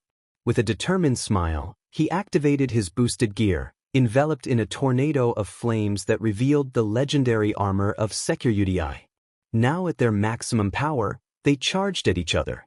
Issei swung his sword, and Cao Cao met him with his lance, creating a powerful shockwave from their collision. Cao Cao noted that Issei's sword withstood the clash, indicating his strength, as the orbs allowed him to destroy weapons, only sparing those stronger than himself. Issei, slightly surprised but quickly recovering, attacked again. Cao Cao ducked and struck Issei's abdomen with the handle of his lance, cracking his armor. He followed up with a kick that sent Issei soaring into the air, using another orb's ability. As Cao Cao leaped to strike Issei, he countered with a blow to Cao Cao's face, pushing him back. Chow Chow, visibly hurt with blood at the corner of his mouth, acknowledged a human's weakness, their lesser resilience compared to other races. Issei dismissed his monologue and activated the boosters on his back, launching himself at Chow Chow. However, just as he was about to land a hit, Chow Chow vanished from sight. In his peripheral vision, Issei saw Chow Chow reappear above him, striking down with his lance. Issei barely managed to block the attack, which sent him crashing to the ground. As he got back up, Chow Chow appeared before him again, landing a blow to his abdomen. Issei was baffled by Chow Chow's speed but refused to fall behind. He released the gravity seals on his body, enhancing his speed significantly. Issei transferred his power to his agility, moving at an incredible pace, though he still couldn't match Chow Chow's teleportation. Drake advised Issei to trust his instincts, as his draconic nature had heightened his reflexes. Issei took a moment to center himself, feeling the ground beneath his feet, the air against his face, and the warmth of the sun. Chow Chow, confused by Issei's stillness and closed eyes, teleported in front of him, attempting to pierce him with his lance. However, at that moment, Issei struck Chow Chow in the abdomen, catching him off guard. Chow Chow retaliated, but Issei skillfully dodged and countered, his eyes now open and shining with determination. Both combatants prepared to engage, with Issei following his instincts while Chow Chow relied on his tactics and strategies. They were evenly matched. Moments before their battle commenced, a young man with black hair walked through a cave. This was Agriel, whose goal was to awaken Quetzalcoatl to eliminate Issei. Over the years, since Agriel had encountered Issei, the young Sekiryuutei had been a thorn in the demon's side. Every plan Agriel devised to gain more power was thwarted by Issei, whether in Tokyo, Kyoto, the Nordic countries, or Greece. Agriel was determined to eliminate him. It was personal. As Agriel approached a stone blocking his path, he shattered it effortlessly and continued onward, revealing a monstrous feathered serpent Quetzalcoatl. There was no doubt, it was the legendary being. Agriel commanded the enormous serpent to awaken and fulfill his requests. Quetzalcoatl, however, was not pleased. The immense serpent gazed at Agriel, and a powerful pressure filled the air. Unable to withstand it, Agriel knelt before Quetzalcoatl. The serpent expressed its disdain, threatening to end Agriel's life for his audacity. Agriel quickly interrupted, claiming that the Sekiryuutei was attacking Teotihuacan and had already destroyed Tenochtitlan. This lie caused Quetzalcoatl to halt its attack, but the pressure intensified, forcing Agriel to the ground. With fury, Quetzalcoatl declared that the dragon had defeated him once but would not allow it to happen again. With that, Quetzalcoatl took flight, breaking through the earth above. Meanwhile, Issei was engaged in a high-speed battle with Chow Chow, their weapons clashing and sending sparks flying. With Drake's assistance, Issei kept pace. His allies were similarly occupied, cornering Chow Chow's team. Issei narrowly dodged a strike aimed at his chest and countered with a powerful blow to Chow Chow's wrist, which was shielded by magical circles. Exhaustion had set in, limiting Chow Chow's ability to teleport. The circles held against Issei's strike, but he managed to inflict a cut on Chow Chow's left eye, who instinctively retaliated. Both warriors were now fatigued, their respective balance breakers deactivated. Chow Chow acknowledged Issei's prowess, expressing admiration for their battle and noting it would be a memorable first defeat. Unable to withstand any longer, Chow Chow collapsed, unconscious. Issei, recognizing Chow Chow as a future threat, approached him with his sword raised, ready to finish the fight when a tremendous explosion interrupted him. The girls were also engaged in their own battles, ready to defeat their opponents when the explosion caught their attention. To their horror, they witnessed the massive feathered serpent Quetzalcoatl had awakened. Seizing the moment of shock, George teleported to Chow Chow, surprised to find him unconscious but quickly acted to carry him away. Issei noticed and was mere inches from stopping them, but George was faster, allowing the hero's faction to escape. Issei regrouped with the girls to reorganize their strategy and sought Asia's healing to ensure he was in peak condition for the challenges ahead.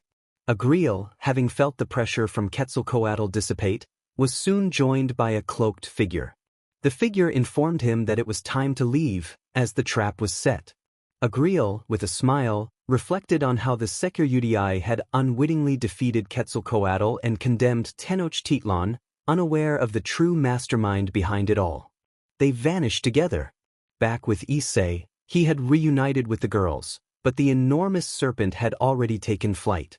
Asia tended to Issei's wounds while Leifri and Kuroka healed the others. After half an hour, Rias received a call from her brother, informing her that Quetzalcoatl had arrived in Mexico, specifically at Teotihuacan, demanding to see the Sekiryuutei. Everyone was taken aback. They could not comprehend why the deity sought Issei, but they resolved to assist him. Issei expressed his determination, stating that he would not stand idly by while the serpent plotted against them. They were teleported to various locations, with the girls appearing in the Gremory mansion, where they found Mao Lucifer. Their surprise deepened when they realized Issei was not there. Instead, they saw a live projection of him confronting the god at Teotihuacan. Rias questioned her brother about the situation, and Serzex explained that Issei had requested to face Quetzalcoatl alone to protect them from harm. Though frustrated, the girls were worried for Issei, knowing he was about to confront a god said to be nearly as powerful as the strongest dragon kings. In Teen, Issei stood before the Pyramid of the Sun, facing Quetzalcoatl. The serpent acknowledged Issei, suggesting they have another battle. Issei remained silent, observing as he activated his armor. Quetzalcoatl transformed into a more human form for comfort and asked if they could begin. Issei activated his boosters and charged at Quetzalcoatl, who also launched himself into the fray. Their fists collided, creating a wave of destruction that shook the ground beneath them. The battle between the Sekiryuutei and Quetzalcoatl had begun, two beings of incredible power capable of miracles, measuring their strength against one another, with only one destined to emerge victorious. The story unfolded with a sense of urgency as the characters faced overwhelming challenges. Each one struggled to endure the immense pressure surrounding them, pushing their limits in ways they never thought possible. They found themselves in a relentless battle against formidable foes, where every moment was a test of their strength and resolve. As they navigated through the chaos, the air crackled with tension. The protagonist, determined to protect their friends, harnessed their inner power, feeling it surge within them. They could sense the danger lurking nearby, but they refused to back down. With every step, they grew more confident, channeling their energy into a focused determination. The clash of wills was palpable, as adversaries exchanged blows in a flurry of movement.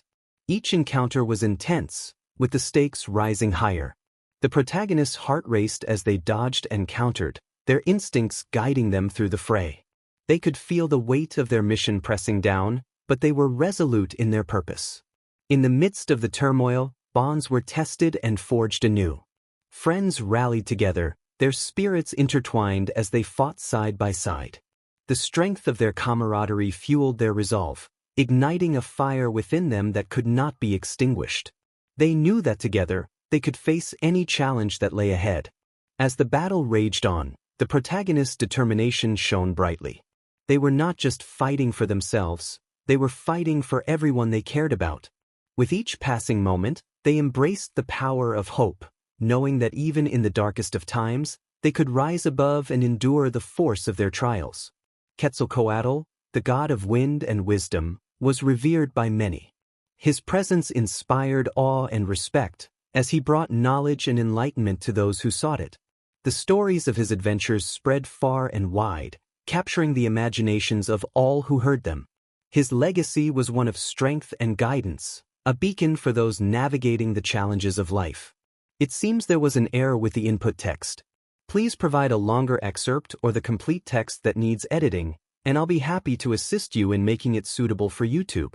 It seems that the text provided is incomplete. Please provide a more detailed excerpt or the full text you would like me to revise, and I will be happy to assist you. Este barely managed to react and dodge the blow that grazed his armor. The young man increased the distance between them, but Quetzalcoatl quickly closed the gap in less than a second. Sekiryuutei was impressed by the speed, so much so that he could not evade the kick to his face that sent him crashing into a pyramid. Quetzalcoatl expressed his disappointment, noting that the Sekiryuutei who had sealed him possessed more power. Meanwhile, Issei found himself beneath the rubble, conversing with Drake. Drake pointed out that they could not continue like this, as Quetzalcoatl was surpassing them in every way. Issei acknowledged the truth of this and wondered if it was possible to weaken the seal placed on them by Athena. Drake confirmed that it could be done as long as it wasn't complete. Issei instructed Drake to proceed, realizing he had no other options despite his reluctance to rely on that power. Quetzalcoatl grew impatient for Issei to emerge. Suddenly, a great lightning bolt struck where Issei lay. Quetzalcoatl was taken aback by the surge of strength emanating from Issei, sensing a shift in his power. Quetzalcoatl found it intriguing and hoped this would make the battle more entertaining. From the lightning, the Sekiryuutei's armor materialized, electricity coursing through it, and even with the helmet on, Quetzalcoatl could see Issei's eyes glowing a deep crimson. Issei declared the start of round 2 as he assumed a combat stance. With that, the Sekiryuutei moved at great speed and unleashed a powerful punch. Quetzalcoatl was initially impressed by the sudden increase in Issei's speed but quickly regained his focus and ducked to avoid the punch aimed at his face. A strong gust of wind followed, and Quetzalcoatl retaliated with a kick to Issei's abdomen, which he blocked with his arms. Issei countered with a swift axe-like strike that connected with Quetzalcoatl's face. Issei then created distance between them, while Quetzalcoatl rose from the ground, slightly annoyed. Quetzalcoatl acknowledged Issei's improvement, cracking his neck. Issei asserted that he was just getting started, and Quetzalcoatl found the situation interesting. The two engaged in a fierce battle of speed and strength, the ground trembling with each clash of their fists. Issei was able to keep up thanks to the electricity flowing through his body, which also enhanced his strength. Meanwhile, the girls watched with growing concern. Rias urged her brother to let them assist Issei, insisting they could help him if he sent them in. All of them nodded in agreement. Serzex, however, stated that they would be more of a hindrance than a help. Rias began to protest, but her words were cut short by a tremendous crash from the battlefield. They witnessed Quetzalcoatl exploit an opening in Issei's defenses, striking him in the chest and pinning him to the ground. Then, Quetzalcoatl launched a massive fireball directly at Issei, prompting a collective outcry from the girls. Rias cried out for her brother, but Serzex remained firm in his refusal to intervene. Frustrated, they could do nothing but watch and hope for Issei's victory.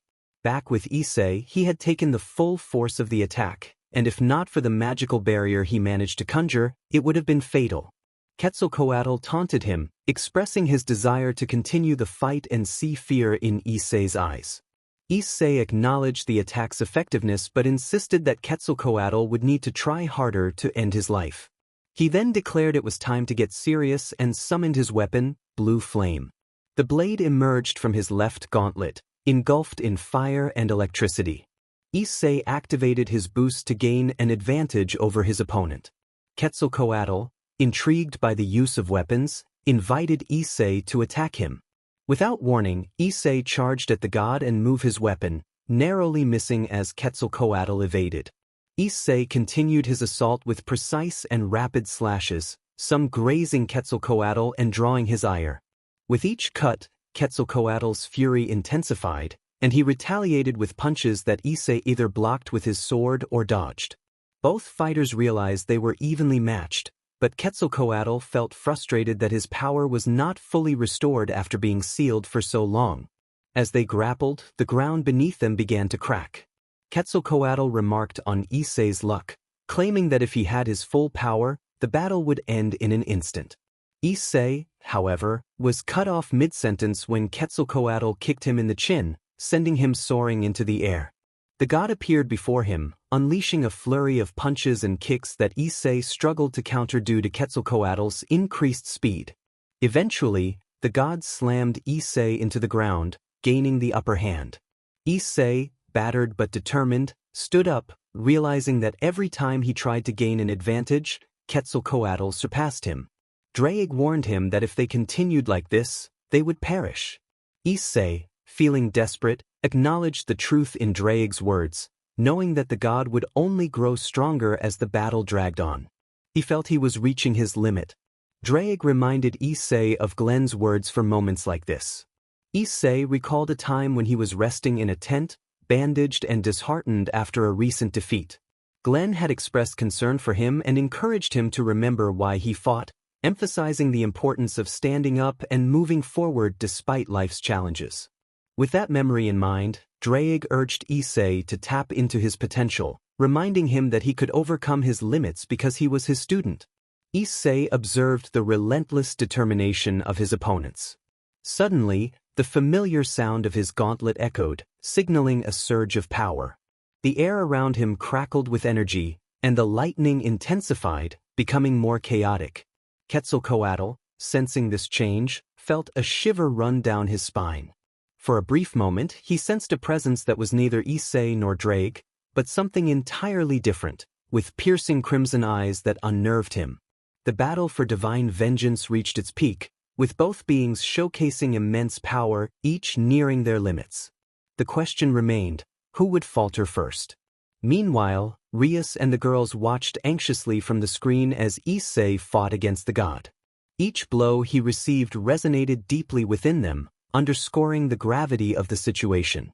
Rias pleaded with her brother, expressing her desire to assist Issei, fearing for his safety against the god's might. Surzex, however, insisted that her presence would only hinder Issei rather than help him. Rias clenched her fists tightly, drawing blood, mirroring the feelings of everyone else who wished to support Issei but understood their limitations. Back in the battle, Quetzalcoatl lunged at Issei, who skillfully dodged the attack. Quetzalcoatl halted abruptly and aimed a kick at Issei's face, which he blocked with a counter kick. The ground beneath them trembled from the Seizing the moment, Issei grabbed the god's leg and slammed him to the ground, attempting to crush his head, but Quetzalcoatl reacted swiftly, evading the strike and forcing Issei to bury his foot in the earth. Quetzalcoatl swept Issei off his feet, sending him crashing to the ground, and followed up with a kick to his abdomen that launched him into the sky. In midair, Issei regained his composure and struck Quetzalcoatl, who had positioned himself behind him, though he too received a blow that shattered part of Issei's helmet. Both combatants crashed into separate pyramids, rising painfully to their feet. They exchanged fierce glances, ready to resume their fierce duel. Spectators would marvel at the display of power and technique, as neither warrior showed signs of retreat. Each strike felt as though Thor's hammer had struck them, shaking their bodies, yet neither gained an advantage.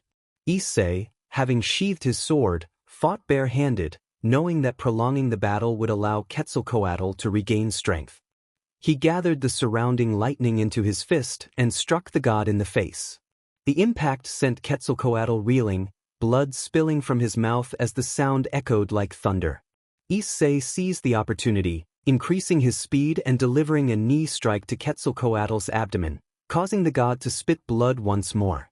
Taking advantage of Quetzalcoatl's disorientation, Issei struck him on the back, sending him crashing to the ground. Issei charged magical energy into his hand, forming a sphere of energy that he hurled at Quetzalcoatl while shouting. The energy sphere soared through the air, colliding with the gods still on the ground. Believing he had secured victory, Issei descended, fatigued, and surveyed the battlefield. However, his triumph was short-lived as he felt a sudden, powerful blow to his body, causing him to kneel and spit blood. Looking up, he saw Quetzalcoatl standing before him, wiping blood from his mouth and nose. Quetzalcoatl taunted Issei, acknowledging the damage he had taken while positioning his foot on Issei's head. He promised to return the favor for the blows he had received. With a swift motion, Quetzalcoatl kicked Issei's head, sending him soaring into the air. The god then struck Issei in the abdomen, shattering his armor and leaving a significant wound. Issei was propelled away, but Quetzalcoatl moved with divine speed, seizing Issei by the back of his neck. Quetzalcoatl expressed his enjoyment of the battle, slamming Issei into the ground and destroying the remnants of his helmet. He gazed at Issei's battered face, blood streaming from his nose, mouth, and forehead. Quetzalcoatl smiled, leaning closer to Issei and expressing his desire to witness the moment of his demise, holding him firmly by the neck. Issei, unable to move, realized that the previous blows paled in comparison to the punishment he had endured throughout the fight. Exhausted, he thought to himself about the power of an ancient god. Drake urged Issei to hold on a little longer, reminding him of the Juggernaut Drive, their last hope for victory. Issei nodded, aware of the risks involved, knowing that using it would leave him vulnerable. Quetzalcoatl, sensing Issei's struggle, inquired if he still had the strength to continue. Issei replied that he could still fight, but he needed to create distance to prepare for the Juggernaut Drive. Quetzalcoatl taunted him, suggesting they continue their dance of battle. Issei contemplated the situation, realizing that engaging in close combat would be perilous. He needed to land a decisive blow. Drake proposed using a technique they had been developing, which, while not fully ready, was better than nothing. Issei began to gather flames in his fist, the flames wild and powerful, while also redirecting the surrounding lightning to enhance his attack. When both attacks were controlled, Issei joined his hands, and electricity mixed with fire, transforming the attack into a green flame surrounded by lightning. He was ready. Quetzalcoatl appeared in front of Issei and attempted to strike him. Issei summoned lightning around his body, gaining incredible speed. He dodged the attack and countered with his own. His fist struck the chest of the god, sending him flying. Issei noticed the blood that spilled from Quetzalcoatl upon impact. It was more effective than he had anticipated. Seizing the moment, Issei began to chant.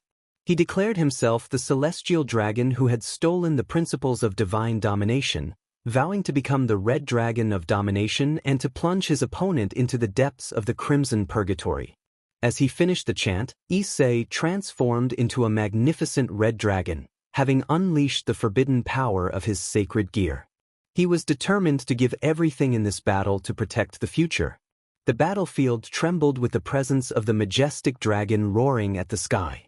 Nearby, Quetzalcoatl was rising, visibly injured from Issei's last attack, with the mark of Issei's fist on his chest and blood flowing from it. The god assessed the situation and decided to return to his original form for the fight, as this smaller body was now weaker. From where Quetzalcoatl stood, a brilliant white light emerged, revealing a grand feathered serpent that soared into the air, showcasing its majesty. The red dragon immediately sensed the serpent's presence and unleashed a red energy sphere from his mouth. Inside the dragon's mind, the young redhead struggled with all his might to resist the darkness that the ancient bearers were tempting him with. Voices echoed in his mind, urging him to accept the darkness for ultimate power, claiming that darkness was dominion and that he should not fear it, as it would embrace him. Drake warned Issei not to listen to them, insisting that they only wanted him to fall into the depths of darkness. Issei acknowledged the strength of the temptation but felt he could only hold out for a few more minutes.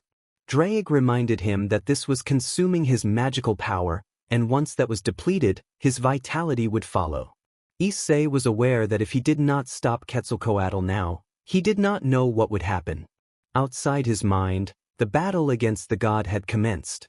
Quetzalcoatl retaliated by striking the energy sphere that the dragon had sent. Issei dodged the attack and soared into the sky against the serpent. Quetzalcoatl greeted him with a tail swipe, which Issei caught in his jaws, causing the serpent to cry out. The dragon tightened his grip, drawing more blood from the tail. Meanwhile, the great serpent coiled around the dragon, tightening its hold to escape. Issei, seeing this, gripped the serpent's tail tighter and generated another energy sphere, which he launched, piercing through the tail. The damage was enough for the serpent to lose its grip, allowing Issei to seize Quetzalcoatl's head and, with the aid of his wings, slam it against the ground. A tremendous crash echoed, raising a thick cloud of dust. In the chaos, a great dragon was seen overpowering a serpent. Issei was about to finish Quetzalcoatl when, in a swift motion, the god headbutted the dragon's chest, sending him flying and causing the serpent's tail to wrap around his neck. Despite the unbearable pain, Quetzalcoatl endured carrying Issei through the skies. He used his tail like a whip, throwing the Sekiryuutei down to the ground. Quetzalcoatl began charging energy in his jaws and launched it at Issei, who could not evade it. A massive explosion erupted, and Quetzalcoatl was certain that this attack would finish him. To his surprise, he saw Issei rise with only minor injuries. The dragon roared in frustration, and suddenly, lightning began to surge from his body. Quetzalcoatl was astonished that even in this state, Issei could still use such techniques. The Sekiryuutei moved with incredible speed and appeared in front of the god, who could not react in time. The dragon unleashed a massive fireball, crashing it into the serpent's face. Quetzalcoatl was sent flying, but Issei caught his tail and hurled him back to the ground. As Quetzalcoatl attempted to rise, Issei descended upon him, placing one of his claws on the serpent's tail and another on his neck. The great dragon, without a hint of mercy, seized one of the serpent's wings and tore it off without remorse. The serpent growled and roared in pain, but Issei paid little mind as he followed the same strategy and ripped off the other wing. Quetzalcoatl lay on the ground, blood gushing from where his wings had once been. Seeing that the god was no longer moving, Issei ascended into the sky. Gates opened from his chest, and a powerful chant began to resonate. The gem embedded in the dragon's chest began to glow and generated a red sphere of overwhelming power in front of it. Draig's voice echoed throughout Teotihuacan as he called out the name of the attack. A powerful bolt of energy surged toward the god lying on the ground. Quetzalcoatl, noticing the incoming attack, attempted to move, but the strike hit him squarely in the right side of his chest. When the attack collided with the ground, a tremendous explosion occurred. Issei, having reached his limit, released his transformation and fell heavily to the ground. The Sekiryuutei rose, surveying the landscape, unable to shake the feeling that he had won. He had defeated a god. He had done it. Draig expressed his happiness for Issei's achievement, and the young man felt a strange sensation wash over him. Issei soon felt a warm sensation as he looked down and saw a hand piercing through him. Meanwhile, the Gremry group was celebrating Issei's victory. Suddenly, they witnessed the shocking sight of Issei being struck by an unknown assailant's hand. Panic erupted among the girls and the onlookers. It was believed that no one could enter without the permission of Mao Lucifer, so why was this happening? Back with Issei, he felt the weight of the hand that had pierced his chest, and the figure behind him spoke. The mysterious individual remarked on Issei's strength, noting that defeating a god was no small feat. As the man uttered the name Agriel, he withdrew his hand from Issei's chest, causing him to collapse to the ground. Agriel declared that this would be their final meeting and moved toward Quetzalcoatl. For some inexplicable reason, Quetzalcoatl had taken on a human form. Both the demon and the god vanished, leaving Issei unconscious, or perhaps lifeless. Issei had demonstrated the power of a dragon capable of defeating gods, but he had been injured when he was weak and drained of energy. Would Issei survive? What would happen to Quetzalcoatl? Rias narrated that everything transpired quickly. In one moment, they were celebrating Issei's victory over Quetzalcoatl, but life could change in an instant. Turning to the screen, a knot formed in her throat. Witnessing the person she loved being pierced by another was unbearable. Everyone cried out for Issei as he fell to the ground, lifeless. Aki and Kaori could no longer bear the sight and fainted. Akino stared blankly at the screen, while Kuroka held her little sister tightly. Rei repeatedly insisted that it couldn't be true. Rias desperately called out to her brother, urging him to act quickly to save Issei. Her brother, like everyone else present, was shocked and confused, as no one was supposed to enter that place without permission. Quickly shaking off his surprise, a magical circle appeared beneath his feet, and he vanished. They all turned back to the screen and watched as her brother appeared before Issei, applying phoenix tears to him. Serzex exclaimed in frustration that Issei's wounds were not healing.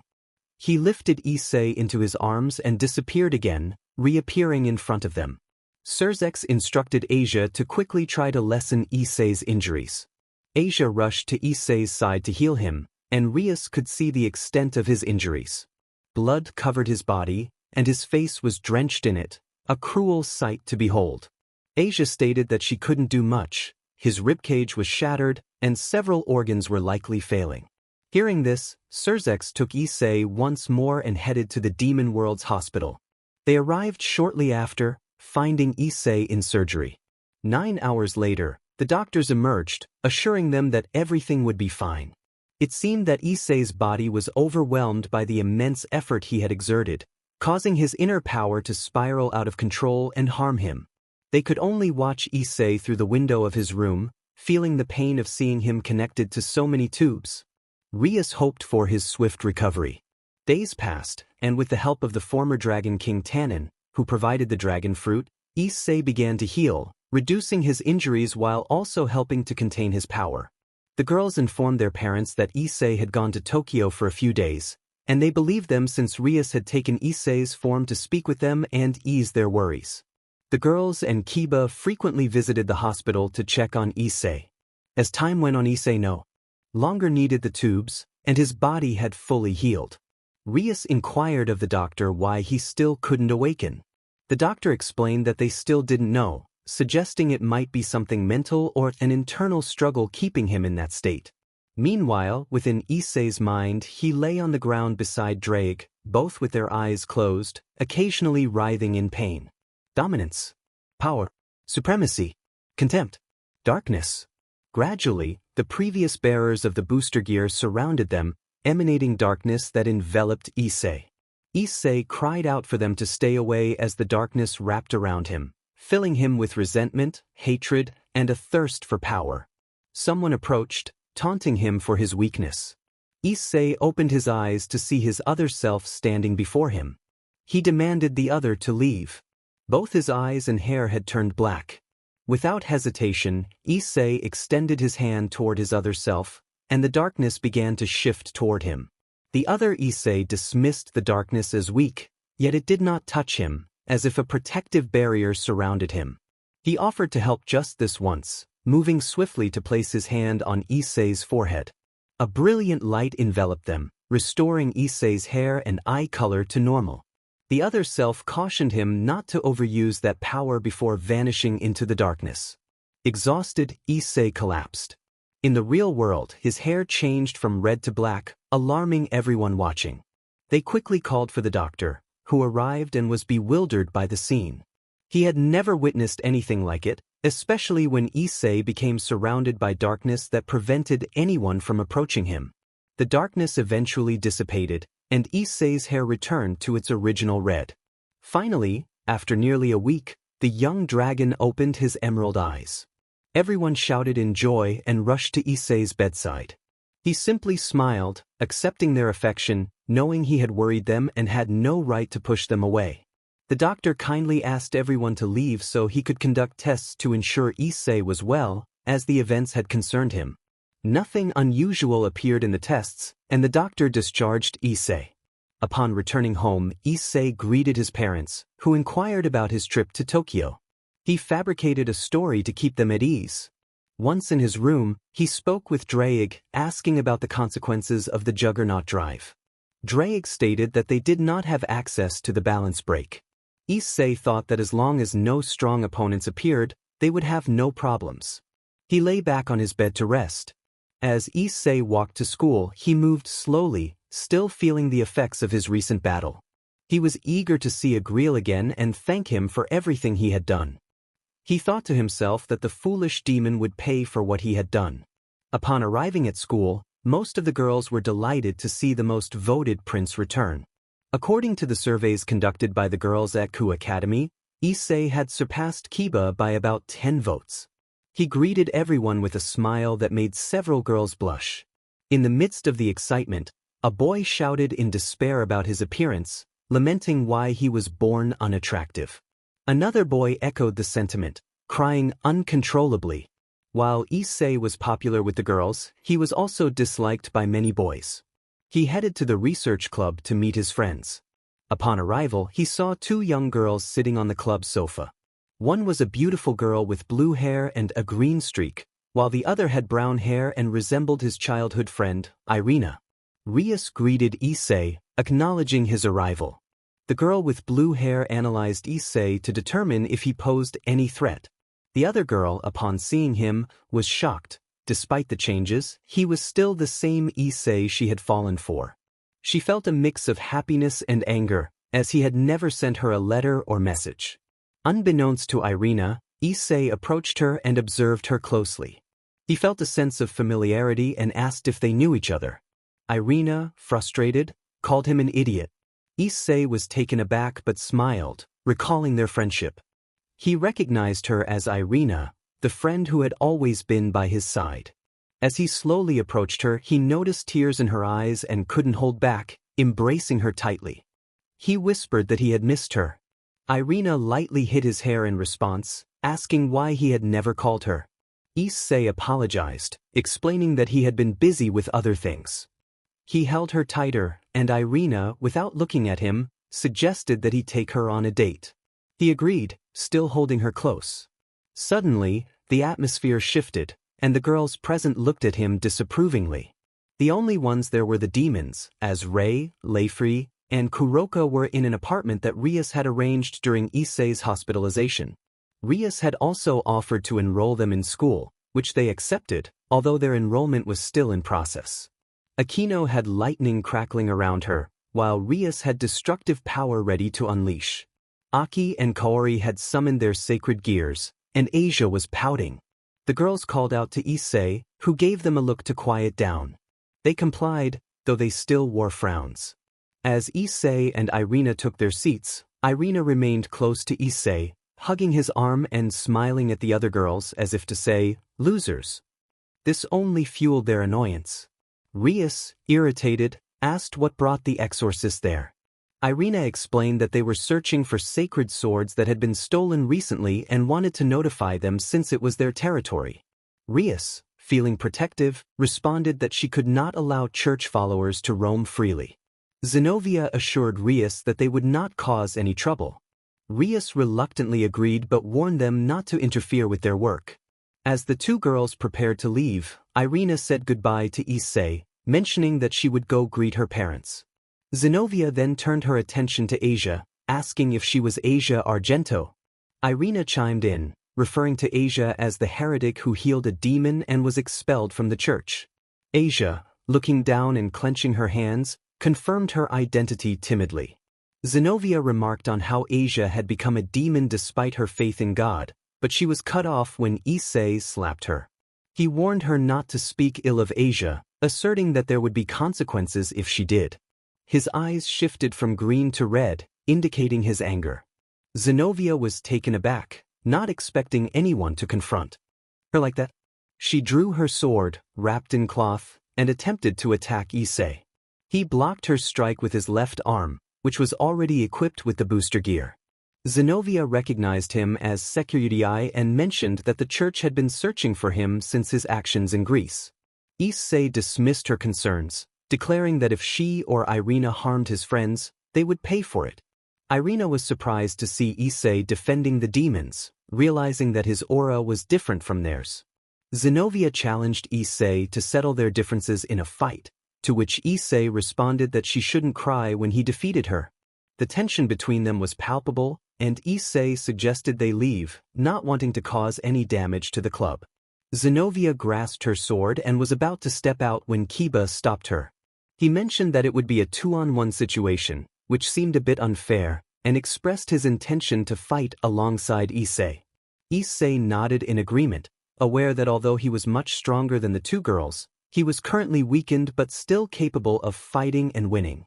The four young individuals exited the occult club, and upon reaching the yard, Issei asked Rias to create a barrier to keep their activities hidden.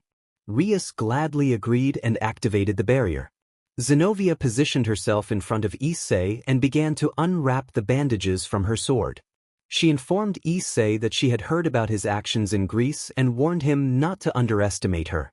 Issei, feeling slightly irritated, retorted that she shouldn't speak about Greece as if she had been there. Zenobia reminded him of the significant damage he had caused to the church and the Romans during that time. Meanwhile, Rias and her group were discussing the situation. Asia inquired about Greece, wanting to know what had happened. Rias explained that she didn't have all the details but had heard her brother mention that the Sekiryuutei had appeared in Greece and declared war on the Olympians. Akino added that it was said the Sekiryuutei had defeated one of Ares' strongest warriors. Rias asked Akino where she had obtained that information, to which Akino replied that it was news that had shaken the world, expressing surprise that Rias hadn't heard it. Kaori, shocked, asked if Issei had killed someone, and Akino confirmed that was indeed the rumor.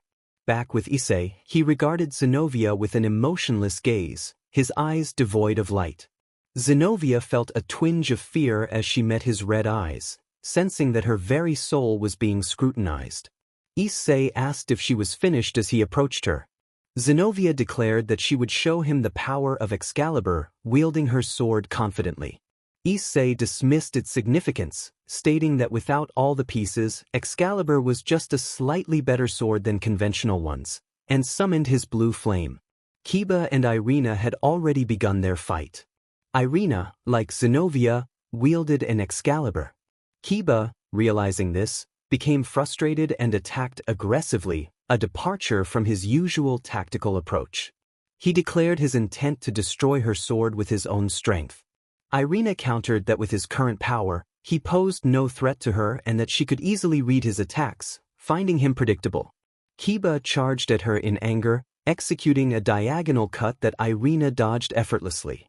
She kicked Kiba's hands, sending his sword flying, and seized the opportunity to launch a series of strikes at him. Just in time, Kiba created another sword to block most of her attacks, though a few grazed him, which was preferable to a direct hit. Irina warned him to surrender or risk serious consequences. Kiba felt a surge of helplessness. The sword that had once destroyed his life had returned. In the ongoing battle, Zenobia unleashed slashes at Issei, who either dodged or blocked her attacks with ease. When Zenobia struck at him, Issei caught her sword with one hand, and they engaged in a struggle for dominance. He taunted her, questioning if that was all her power, suggesting she was all talk. With a swift motion, he sent her flying in the opposite direction. Zenobia retorted not to get too cocky. As her sword began to glow, the light enveloped her, and she became surrounded by a divine aura. She proudly announced that her sword was Excalibur Destruction. Issei acknowledged her increased strength due to the aura but warned her that she needed to defeat him with her first strike, sensing that she couldn't maintain that technique for long. Zenobia assured him she would not hold back. Issei, confident in his abilities, decided to remain still and block her attack. Zenobia warned him that if he did so, he could lose his arm, his sword, and possibly his life. Issei reassured her that he would be fine, claiming that even in his weakened state, he was stronger than both her and Irina. Zenobia cautioned him not to blame her afterward. With renewed determination, she unleashed even more aura and charged at Issei.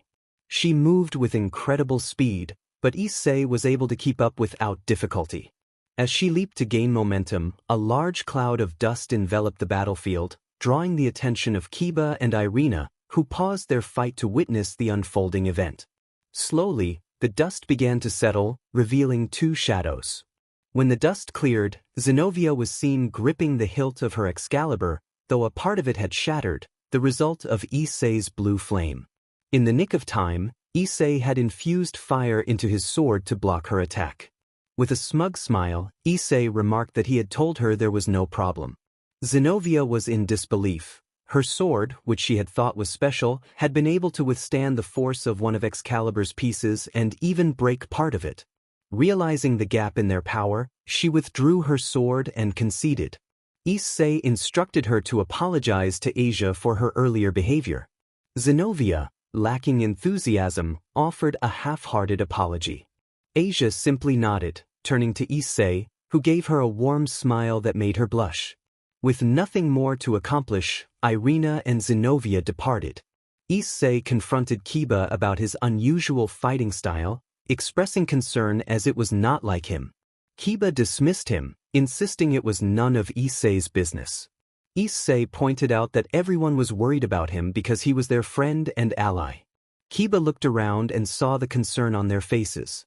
He lamented that those swords had ruined his life and walked away. Rias approached Issei, reassuring him that Kiba would be all right. Issei questioned what Kiba had meant by that, prompting Rias to ask if he was familiar with the process of the sacred sword. Memories flooded Issei's mind, recalling his first mission and his first failure. He acknowledged that he knew Kiba, though his response was subdued. Rias informed him that Kiba was the only survivor of the Sacred Sword Project. Issei felt a wave of guilt wash over him for what Kiba had endured. The Sacred Sword Project was a sorrowful chapter in Issei's life. It marked not only his first mission but also his first failure. The mere thought of the children he had seen filled him with a profound sense of helplessness. It was the first time he had encountered the true cruelty of the world. Rias noticed Issei's downcast demeanor and asked if he was all right. He replied that he was just a bit worried about Kiba. Rias shared her own concern, expressing that she didn't want anything to happen to him, as he was part of her family.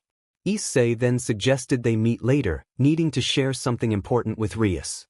Initially excited, Rias's enthusiasm waned as she sensed that it was not the news she had hoped for. Issei walked away without looking back, prompting Akino to comment that something was bothering him. Rias agreed, hoping it wasn't anything serious as she watched him leave. As Issei walked through the streets of Kuoh, he replayed the events of the day in his mind. The faces of the children haunted him, reminding him of his failure to help them. He had been eager for his first real battle, but his dragon instincts had led him to toy with his opponent, wanting them to feel fear and helplessness. He repeatedly chastised himself, feeling weak, useless, and like a loser. The voices of self-doubt echoed in his mind, reminding him of the struggles he had faced since meeting his mentor, Glenn. He realized that luck had played a significant role in his past victories in the small town of Kuoh.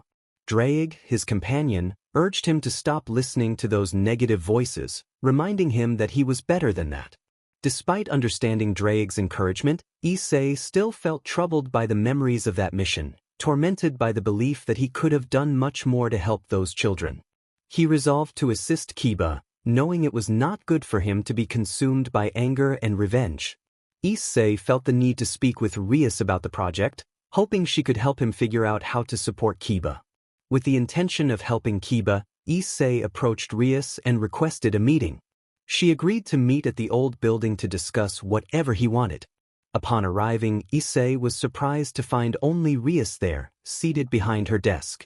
She smiled and explained that she thought it would be better to discuss things privately. Issei thanked her and got straight to the point, asking if she knew anything about the Sacred Sword Project. Rias explained that it was an initiative organized by the church to create artificial sacred sword bearers, as the ability to wield such swords was rare. Issei confirmed that this was the project's purpose but added that the methods used were grotesque. The person in charge had sacrificed the children who failed to meet the project's demands, and none of the participants had survived. Issei's hands formed tight fists as he spoke, the tension evident in his grip. Noticing this, Rias asked if he was all right. Issei revealed that he had been the one sent to destroy the project. When he arrived, he had seen the children in a magical circle through a window and sensed that something was wrong. He had tried to enter the church but was stopped by a priest or exorcist who was weaker than him. Excited for his first mission, he had wanted to toy with the opponent, wanting to demonstrate his superiority. Because of this, all the children had perished, and the only thing he could do was give them a proper burial. Rias was taken aback by Issei's confession. She remembered going with Kiba that day, hoping to help their friends or at least find someone alive. Instead, they had discovered a mass grave for all the children. Issei felt the weight of guilt as he concluded that it was all his fault. Issei felt a surge of anger as he reflected on the situation.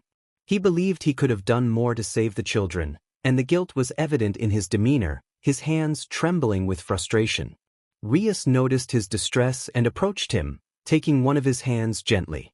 She reassured him, reminding him that it was not his fault and that he had done everything he could. Issei, however, remained unconvinced, insisting that he could have done more. Rias urged him to remember the strong and brave Issei she knew, emphasizing that it was not the time for melancholy. Their friend Kiba needed them, and they had to help him as friends. Issei pondered Rias's words. She was right, dwelling on the past would not change anything. He needed to focus on the present and help Kiba. He then asked Rias if she had any ideas about what Kiba might do. Rias, with a hint of optimism, suggested she had a plan. Rias explained that Kiba was likely searching for the Excalibur swords, aiming to destroy them due to the pain they had caused him. Issei expressed concern that if Kiba pursued this path, the church would relentlessly hunt him down. However, he acknowledged that destroying those swords could be beneficial, as they would be incredibly powerful if united. Rias shared her worries about Kiba's safety, revealing that she considered him like a younger brother. The thought of him getting hurt filled her with fear, and a tear slipped down her cheek. Issei wiped the tear away, promising her that he would ensure Kiba returned safely. After discussing Kiba's situation, they agreed that seeking out the exorcists would give them an advantage in locating the swords. Issei hoped the exorcists would cooperate, recalling how he had treated them poorly in the past. Rias admitted it felt strange to have a truce with the exorcists, and Issei smiled at her comment, knowing that despite a fragile peace among their races, conflicts were always simmering beneath the surface. They parted ways, each heading home. Issei arrived without incident and briefly searched his surroundings for any signs of the church's agents but found nothing. Realizing it was late, he decided to rest for the night. The next morning, feeling hungry and having missed breakfast due to his mother's early departure, Issei chose a different route to school. Passing a shopping center, he spotted Irina and Zinovia, the church's agents, soliciting donations. They were ringing a bell to attract attention, and Issei approached them, surprised to see them in this situation. Irina was delighted to see him, while Zinovia was momentarily flustered when her stomach growled loudly. Issei noticed their hunger and invited them to follow him to a nearby restaurant, where he encouraged them to order whatever they wanted. As soon as the food arrived, they devoured it eagerly. Issei commented on their apparent hunger, and Zinovia playfully blamed Irina for spending their money on a copy of a painting of the Archangel Michael. Irina defended her choice, insisting she couldn't resist the beauty of the artwork. Grateful for the meal, Zinovia promised to share important information with Issei in return, but Issei interrupted, already aware of the awakening of the Hakuryuku. Zinovia teased him about his knowledge, and Issei explained that he needed to stay prepared since it was his rival. He then asked her to inform him if she found the sacred swords or spotted Kiba. She agreed and asked for his number to keep in touch. After parting ways, Issei returned to school, where he quickly became the center of attention. He didn't mind the attention from the girls and found it amusing to tease the boys. The day passed without any significant events, and as he headed to the occult club, his phone rang. Zenovia's voice informed him of a location near a park. Understanding the urgency, Issei quickly messaged Rias and rushed to the church. Using a spell he had learned during his travels, he made himself invisible to ordinary people and low-level demons. Upon arriving at the church, he spotted Kiba on the roof, visibly injured from a recent fight. The sight of Kiba's opponent ignited a fury within him, as memories of past events flooded his mind. There stood the priest who had prevented him from saving the children during the Sacred Sword Project. Rias and her allies soon joined Issei, and she was about to speak when Issei suddenly vanished from his previous location. In the church, the sound of clashing swords echoed. Kiba was taken aback to see Issei facing Fried, attacking him with his sword. What surprised Kiba the most was the fury displayed on Issei's face.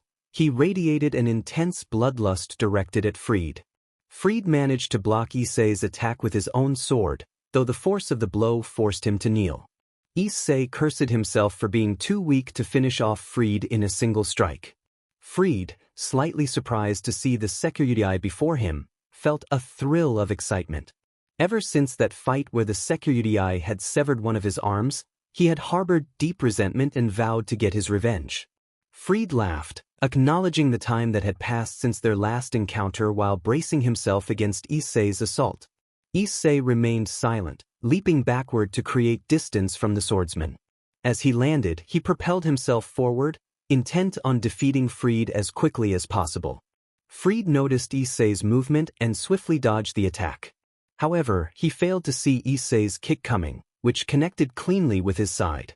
Fried was sent flying, but Issei quickly pursued him, aiming to impale him with his sword. Fried recovered just in time to block the attack with his sword. Realizing his weapon was caught by Issei's, Fried retaliated with a kick that struck Issei in the face. Issei lost his balance, still weakened from recent battles. In that moment, Fried struck him again with a powerful punch, sending Issei crashing into a wall that surrounded the church. Fried raised his hand, and electric cables shot out from his fingers, ensnaring Issei. He boasted about the device, explaining that the church had given it to him as compensation for preventing Issei from ruining the sacred sword experiment. Kiba, surprised by the revelation, questioned Fried about Issei's attempt to stop the experiment. Fried confirmed that the Sekiryuutei had indeed tried to intervene, and he relished the thought of how Issei's pride had led to the downfall of others. As Fried laughed maniacally, he reveled in the emotions displayed on Kiba's face, eager to see how the blonde knight would react. Issei, too, was curious about Kiba's response, unsure of how his friend would process the information. Kiba gripped his sword tightly and vanished from sight. In a flash, he reappeared, launching a powerful slash at Fried, who barely managed to react in time to block the attack. Kiba let out a fierce cry as he charged at Fried, delivering a headbutt that momentarily stunned the exorcist. Fried stood dazed, unable to respond as Kiba seized the opportunity to slash at Fried's throat. Although Fried blocked the attack, he still sustained damage, being sent flying into a rocky wall that he crashed through, becoming buried beneath the rubble. Kiba vanished again, moving so quickly that he was only visible for a brief moment. He appeared before Issei, who was still struggling to stand, blood trickling from his mouth and nose, with the electric cables still binding him. Kiba, with determination, asked Issei if what Fried had said was true. He gripped his sword tightly, his hair obscuring his face. Rias watched anxiously, concerned for Kiba, while the rest of her noble companions remained still, focused on the two boys. They did not want either to be harmed, though they doubted Kiba would actually attack Issei. Issei met Kiba's gaze and admitted that it was true. He explained that when he had first begun to understand the supernatural world, he had been excited during his first mission, which had led to his instincts as a dragon taking over. He apologized for not being able to save Kiba's friends. Kiba listened intently, grappling with his emotions. He had considered harming Issei but realized that Issei was not to blame. The church was solely responsible for what had happened to him and his friends. Kiba raised his sword, intending to strike Issei. Rias shouted at him not to do it, but Kiba ignored her. Instead, he slashed through the electric bindings that held Issei captive. Kiba expressed his desire to hit Issei but acknowledged that it wasn't his fault. He recognized Issei's efforts to save them and declared that they should fight together against Fried, knowing Issei was not at his best. Fried began to feel panic. If they attacked one by one, he could manage, but if they teamed up, it would be truly dangerous, potentially costing him his life. In a desperate move, he pulled out an emergency teleportation circle given to him by an old priest. It could only be used if his plan was at risk or his life was in danger. Fried quickly activated the circle, and a magical glyph appeared beneath him, rapidly ascending until he vanished. Kiba attempted to stop Fried's escape, but it was too late. The teleportation was instantaneous, and he could do nothing to prevent it. Kiba stared intently at the spot where Fried had just been. If he hadn't been distracted by other matters, he could have stopped it right there without much trouble. Kiba expressed his frustration, noting that the target had escaped. Issei reassured him, stating that they would eventually catch up to the culprit, who would pay for the chaos he had caused. Kiba nodded, feeling helpless, when he noticed Rias approaching him. Instinctively, he closed his eyes, bracing for a reprimand, but instead he was enveloped in her warm embrace. Rias expressed her relief that Kiba was safe and conveyed her worry over his reckless actions. Kiba was taken aback. He had expected punishment for his disobedience, but her words made him feel like the worst person imaginable. How could he have caused such concern and suffering to the one who had saved him from despair? How could he even think of betraying the person he considered family? Kiba wished Rias would scold him, but she simply held him as if he were her brother, and he felt the weight of the anguish he had caused her. He apologized profusely, feeling unworthy of being her knight, admitting that he had fled from his master and felt no better than a fallen demon.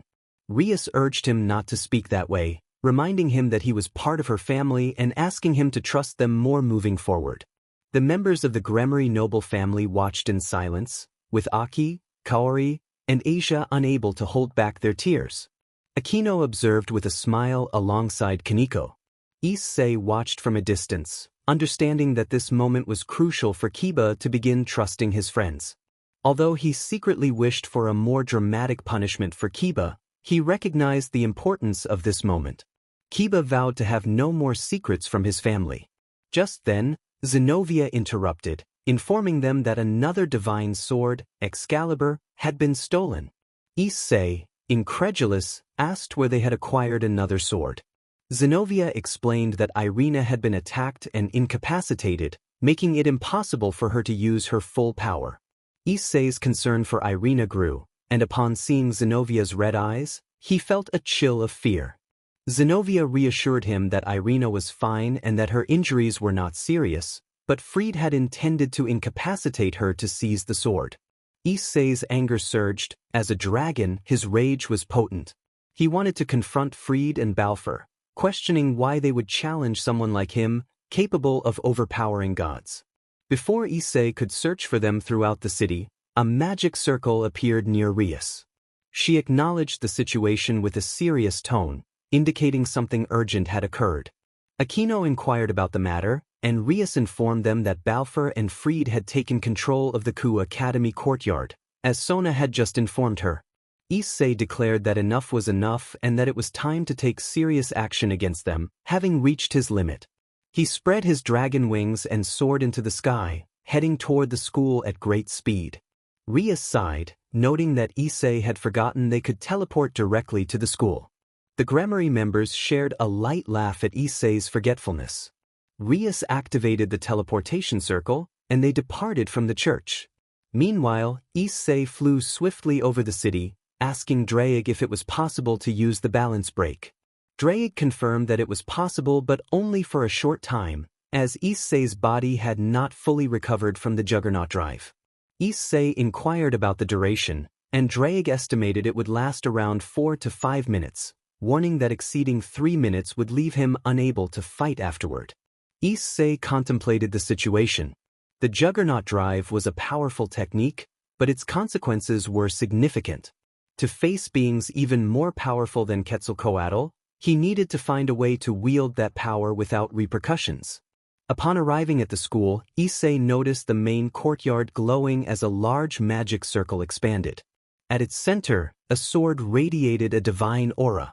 He realized he had arrived a bit late, as the Excalibur swords had already fused. Without hesitation, he descended to stop what was about to happen. As he approached, he saw Fried triumphantly pulling the sword from the circle. Fried laughed, taunting Issei for arriving late once again, announcing that the 4 Excalibur swords had fused. Just as Issei prepared to charge at Fried, Kiba intervened, stating he would handle Fried while Issei dealt with another figure who had gone unnoticed. The individual in question sat on a floating chair, revealing multiple black wings. Issei recognized him as a fallen angel, specifically one of the higher-ranking Kokabeel. Kokabeel acknowledged Issei, expressing his anticipation for their encounter. The battle between the Sekiryuutei and Kokabeel was about to begin, while Kiba sought his revenge against Fried and Balfour. Issei observed Kokabeel standing before him, fully aware of who this figure was. A high-ranking member of the fallen angels, Kokabeel had never been satisfied with how the war had ended. Now that Issei understood the role this individual played in the current chaos, he began to piece together the situation. Everything started to make sense for Issei as he realized Kokabeel's intentions. He wanted a new holy war. Kokabeel confirmed this with a fierce tone, expressing his anger over Azazel's decision to pursue peace instead of continuing the fight, which he believed the fallen angels could have won. Issei, with a smirk, questioned Kokabeel's obsession with war, pointing out that among the 3 biblical races, the fallen angels were the weakest. This provocation was intended to elicit a reaction from Kokabeel. The fallen angel, filled with indignation, insisted that they were superior to both demons and angels, possessing the best qualities of both. Issei dismissed Kokabeel's claims, likening the fallen angels to crow's creatures waiting for acceptance, slaves without masters. Unable to tolerate the insults any longer, Kokabeel charged at Issei with all his might, conjuring 2 swords of light to strike at the dragon's face. Issei easily dodged the attack. Equipped with his gauntlet and his faithful companion, Blue Flame, Issei swung his sword with the intent to cleave Kokubile in two. The fallen angel managed to block the attack just in time, and the impact sent a gust of wind through the air, cracking the ground beneath them. Kokubile, taunting Issei about the weapon's capabilities, was met with Issei's confident assurance that he could do much more. Holding his swords in an X formation, Kokubile defended against Issei's strike, but to his surprise, Issei's sword ignited in flames.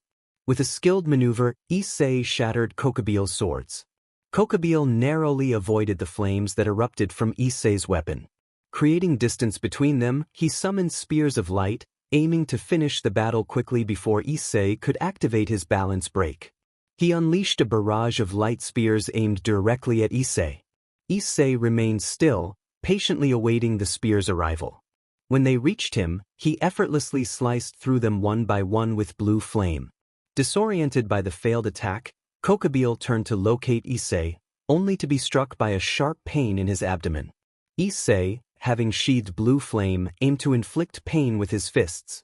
Kokubile was caught off guard and received a powerful blow to the stomach, causing him to cough up blood. Issei coldly regarded Kokubile, calling him pathetic. Not stopping there, Issei activated his secret gear, delivering another devastating punch to Kokubile's jaw. The fallen angel was sent soaring into the sky, with Issei following closely behind. Issei increased his speed, surpassing Kokubile, and awaited him in midair. When Kokubile reached him, Issei struck him with an elbow to the head and then delivered a powerful hammer blow that sent Kokubile crashing back to the ground. Issei taunted Kokubile, expressing disappointment in the fallen angel's performance, suggesting that he had expected more from a supposed great general. Meanwhile, Rias and the other members of the BGMI family watched the battle unfold. Kiba was engaged in an impressive fight, his movements fluid and precise, though his swords paled in comparison to the legendary Excalibur. Akino expressed concern for Kiba, fearing he wouldn't be able to hold out much longer. Rias shared her worry, hoping Issei would intervene, noting that he seemed to be toying with Kokubile. As they observed, Kokubile was being thoroughly outmatched by Issei, who had left the fallen angel with numerous bloodstains on his face. Rias lamented that Issei should focus on defeating Kokubile to assist Kiba. Suddenly, Kiba began to glow, and when the light faded, he stood with a magnificent sword in hand. Akino remarked that she had never seen such a weapon before, while Rias speculated that Kiba had achieved balance break, a difficult technique to master. Back with Issei, Kokubile struggled to comprehend how he had ended up in such a dire situation. Despite not using his balance break, Issei was delivering a monumental beating. Kokubile rose again, attacking Issei with his swords of light in a desperate frenzy, unable to think clearly. Issei dodged Kokubile's attacks effortlessly and, seizing an opening, launched a counterattack. His fist struck Kokubile's abdomen, sending the fallen angel flying. On the ground, Kokubile finally grasped the extent of his injuries. Kokubile shouted in frustration, realizing that Issei had not needed to use his balance break to overpower him. Issei acknowledged Kokubile's intelligence for figuring out his strategy but decided it was time to utilize his balance break, knowing it was a limited resource. In an instant, Issei vanished and reappeared before Kokubile, who was still on the ground. Issei coldly offered Kokubile a reward for discovering his technique, delivering a harsh kick that left the fallen angel face down.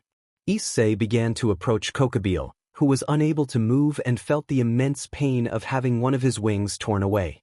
Everyone was taken aback by Issei's actions. Rias and her entourage could hardly recognize the Issei standing before them. Rias felt a hint of fear in her voice as she questioned Issei, having never witnessed such brutality in him before. Just as Issei was about to finish Kokubile once and for all, a loud crash echoed through the area. Issei turned to see the dome where the battle was taking place had been destroyed, and a figure in white armor appeared in the sky. Issei recognized him as Hakuryuko and released Kokubile. The two celestial dragons regarded each other, both aware of the formidable strength the other possessed, which only heightened their instincts to fight. Issei felt every fiber of his being yearning for a battle against this rival. He addressed Hakuryuko, acknowledging the conflict between their dragons. Hakuryuko stated that he had come for the fallen angel lying at Issei's feet. Issei glanced at Kokubio and reflected on what he had done, surrendering to his dragon instincts without regret. He apologized for the situation and returned to the Gremory noble family.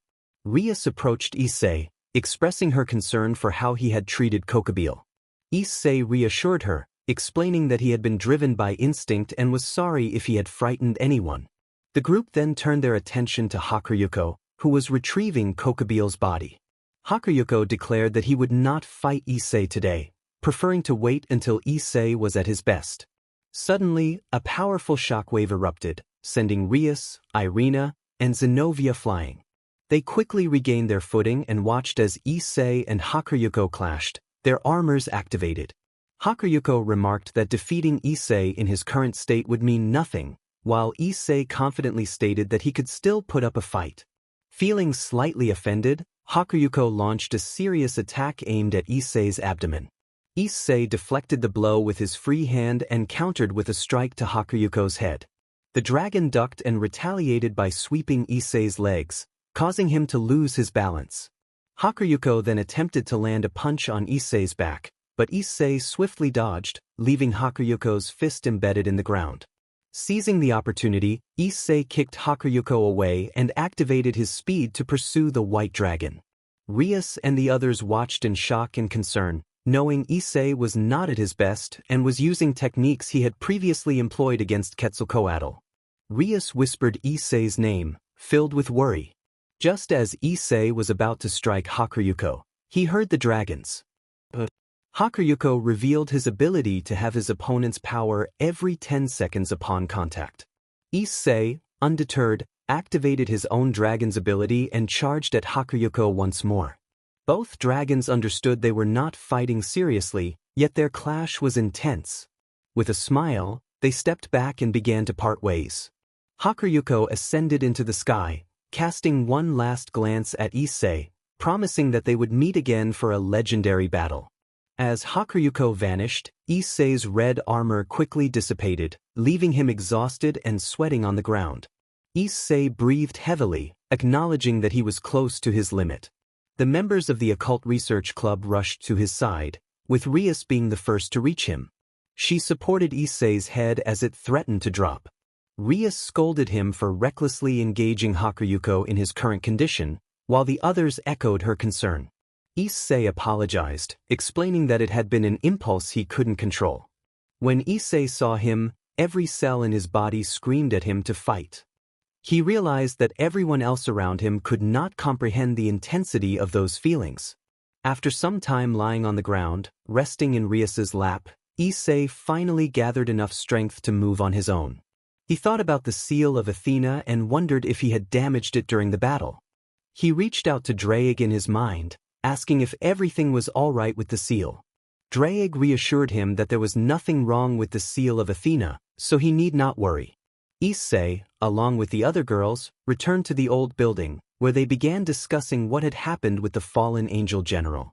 As Issei started to talk about Kokubio, he noticed that something about the topic seemed to impact the others deeply. He couldn't understand why they were so affected until he saw the expressions on Asia and Zenovia's faces. It dawned on him that they were in such a state because of a truth that had been hidden from them.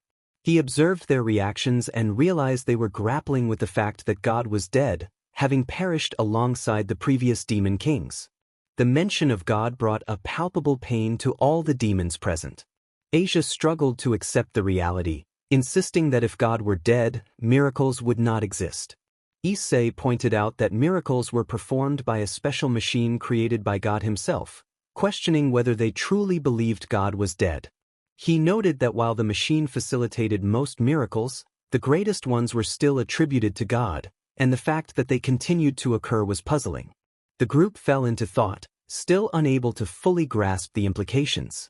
Issei emphasized that what mattered most was their belief, regardless of everything else. After this discussion, they left the old building and returned home. On his way, Issei reflected on everything that had transpired and questioned why he had treated Kokubio in such a way. He was not the type to humiliate his opponents. He found that beneath him. So why had he acted like that? He concluded that it must have been due to the influence of someone else. A voice echoed in his mind, taunting him about his true desires and claiming to have helped him fulfill them. This voice led him deeper into his mind, where he found himself in front of a chained door. To his surprise, the door opened, revealing another version of himself, one he had seen since the incident with the sacred swords in his youth. This alternate Issei had black hair and red eyes, and he smiled at him. Issei noted that this other version was trapped by the seal of Athena and was no longer a threat. He addressed his other self, Lanther, who dismissed Issei's facade of righteousness, reminding him of their actions in Greece. Issei refused to fall for Lanther's psychological games, insisting that the incident in Greece was Lanther's fault.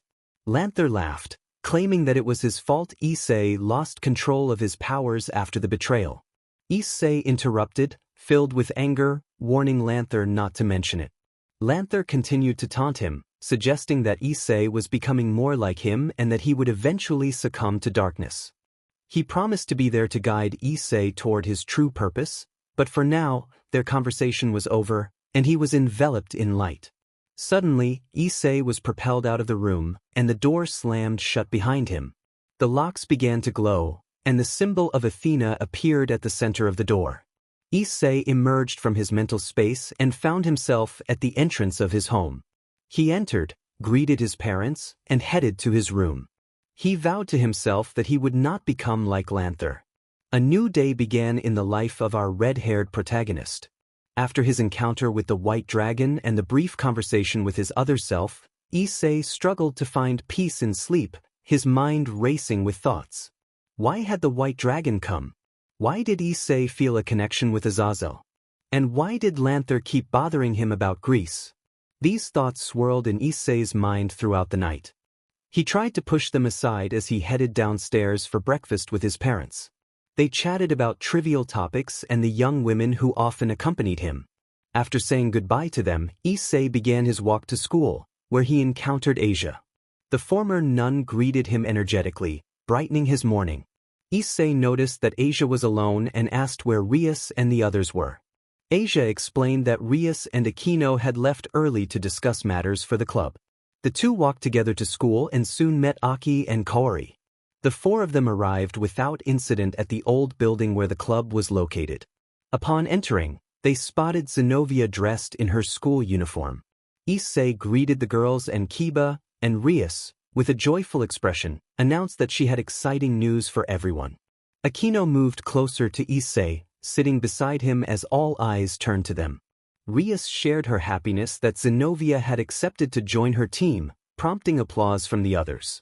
Zenobia appeared a bit nervous, as it was her first time receiving such congratulations.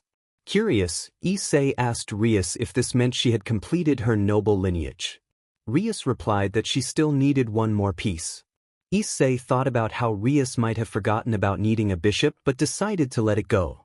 Turning to Zenobia, Issei inquired why she had chosen to become a demon, wondering if it was related to the death of God. Zenobia reflected on her past, explaining that she had always been devoted to the church and fighting for God. However, upon learning of his death, she lost her way and felt that nothing made sense anymore. When Butcho offered her a place in his noble lineage, she accepted without much thought, now questioning her decision. Asia, sensing the weight of the moment, asked if that was the reason Zenobia had reincarnated as a demon. Issei noticed the mix of regret and nervousness in Zenovia's eyes as she turned to Asia. She apologized sincerely, acknowledging that after her transformation, those she once considered allies looked down on her. She imagined Asia had experienced something similar and bowed her head in remorse. Asia reassured Zenobia that although she was now a demon, she had no regrets, as she had met wonderful people who made her life better. Issei found it ironic that fate had placed this young angel in the role of a demon. Zenobia then asked Asia if she could be her friend, to which Asia happily agreed. Rias smiled at the scene, pleased to see the budding friendship. Rias then announced that today was special because they could go in search of familiars for the new members. Just then, a voice called out from the door, greeting everyone. It was Sona, who explained that she was there to find a familiar for Saji, assuming Rias would want to do the same for her new members. Rias acknowledged the potential problem and suggested they could resolve it with a rating game, but Sona noted that it would be too complicated. Instead, Rias proposed a dodgeball match between the occult club and the student council, suggesting a 3 versus 3 format with one member from each side being the king and queen. Sona agreed, and they decided to face off that night. The other club members noticed Rias's confident demeanor, prompting Issei to ask if she had someone in mind to bring along. Rias confirmed that she would take him, which surprised the others since she had previously mentioned bringing someone from her noble lineage. Issei questioned her logic, but Rias explained that she had cleverly worded her statement. She pointed out that Sona couldn't bring anyone outside her noble lineage without risking the secrecy of the supernatural. Issei hesitated to voice his concerns about potential flaws in her plan but chose to remain silent. As night fell, the occult club members gathered outside the gym, where Sona awaited them with Tsubaki and a new student Issei did not recognize. Rias approached Sona, expressing her curiosity about the newcomer. Sona introduced Shiro, who was a new assistant in the student council. Rias approached Sona and whispered in her ear, expressing her concern about bringing a human to a supernatural match. Sona replied with a smile, suggesting that if they did anything out of the ordinary, it would jeopardize the supernatural aspect of the game. Issei realized that this was the flaw he had identified. Since they were much stronger than Sona and her group, she wouldn't risk playing in a supernatural manner against them. He observed Rias, who seemed to think it was the perfect plan, but her expression showed disappointment. Rias remained confident, asserting that their athleticism would give them the advantage, ensuring their victory as a team. Issei and Ageno enthusiastically agreed, affirming their readiness to support her. The scene concluded, leaving a sense of anticipation for what was to come next.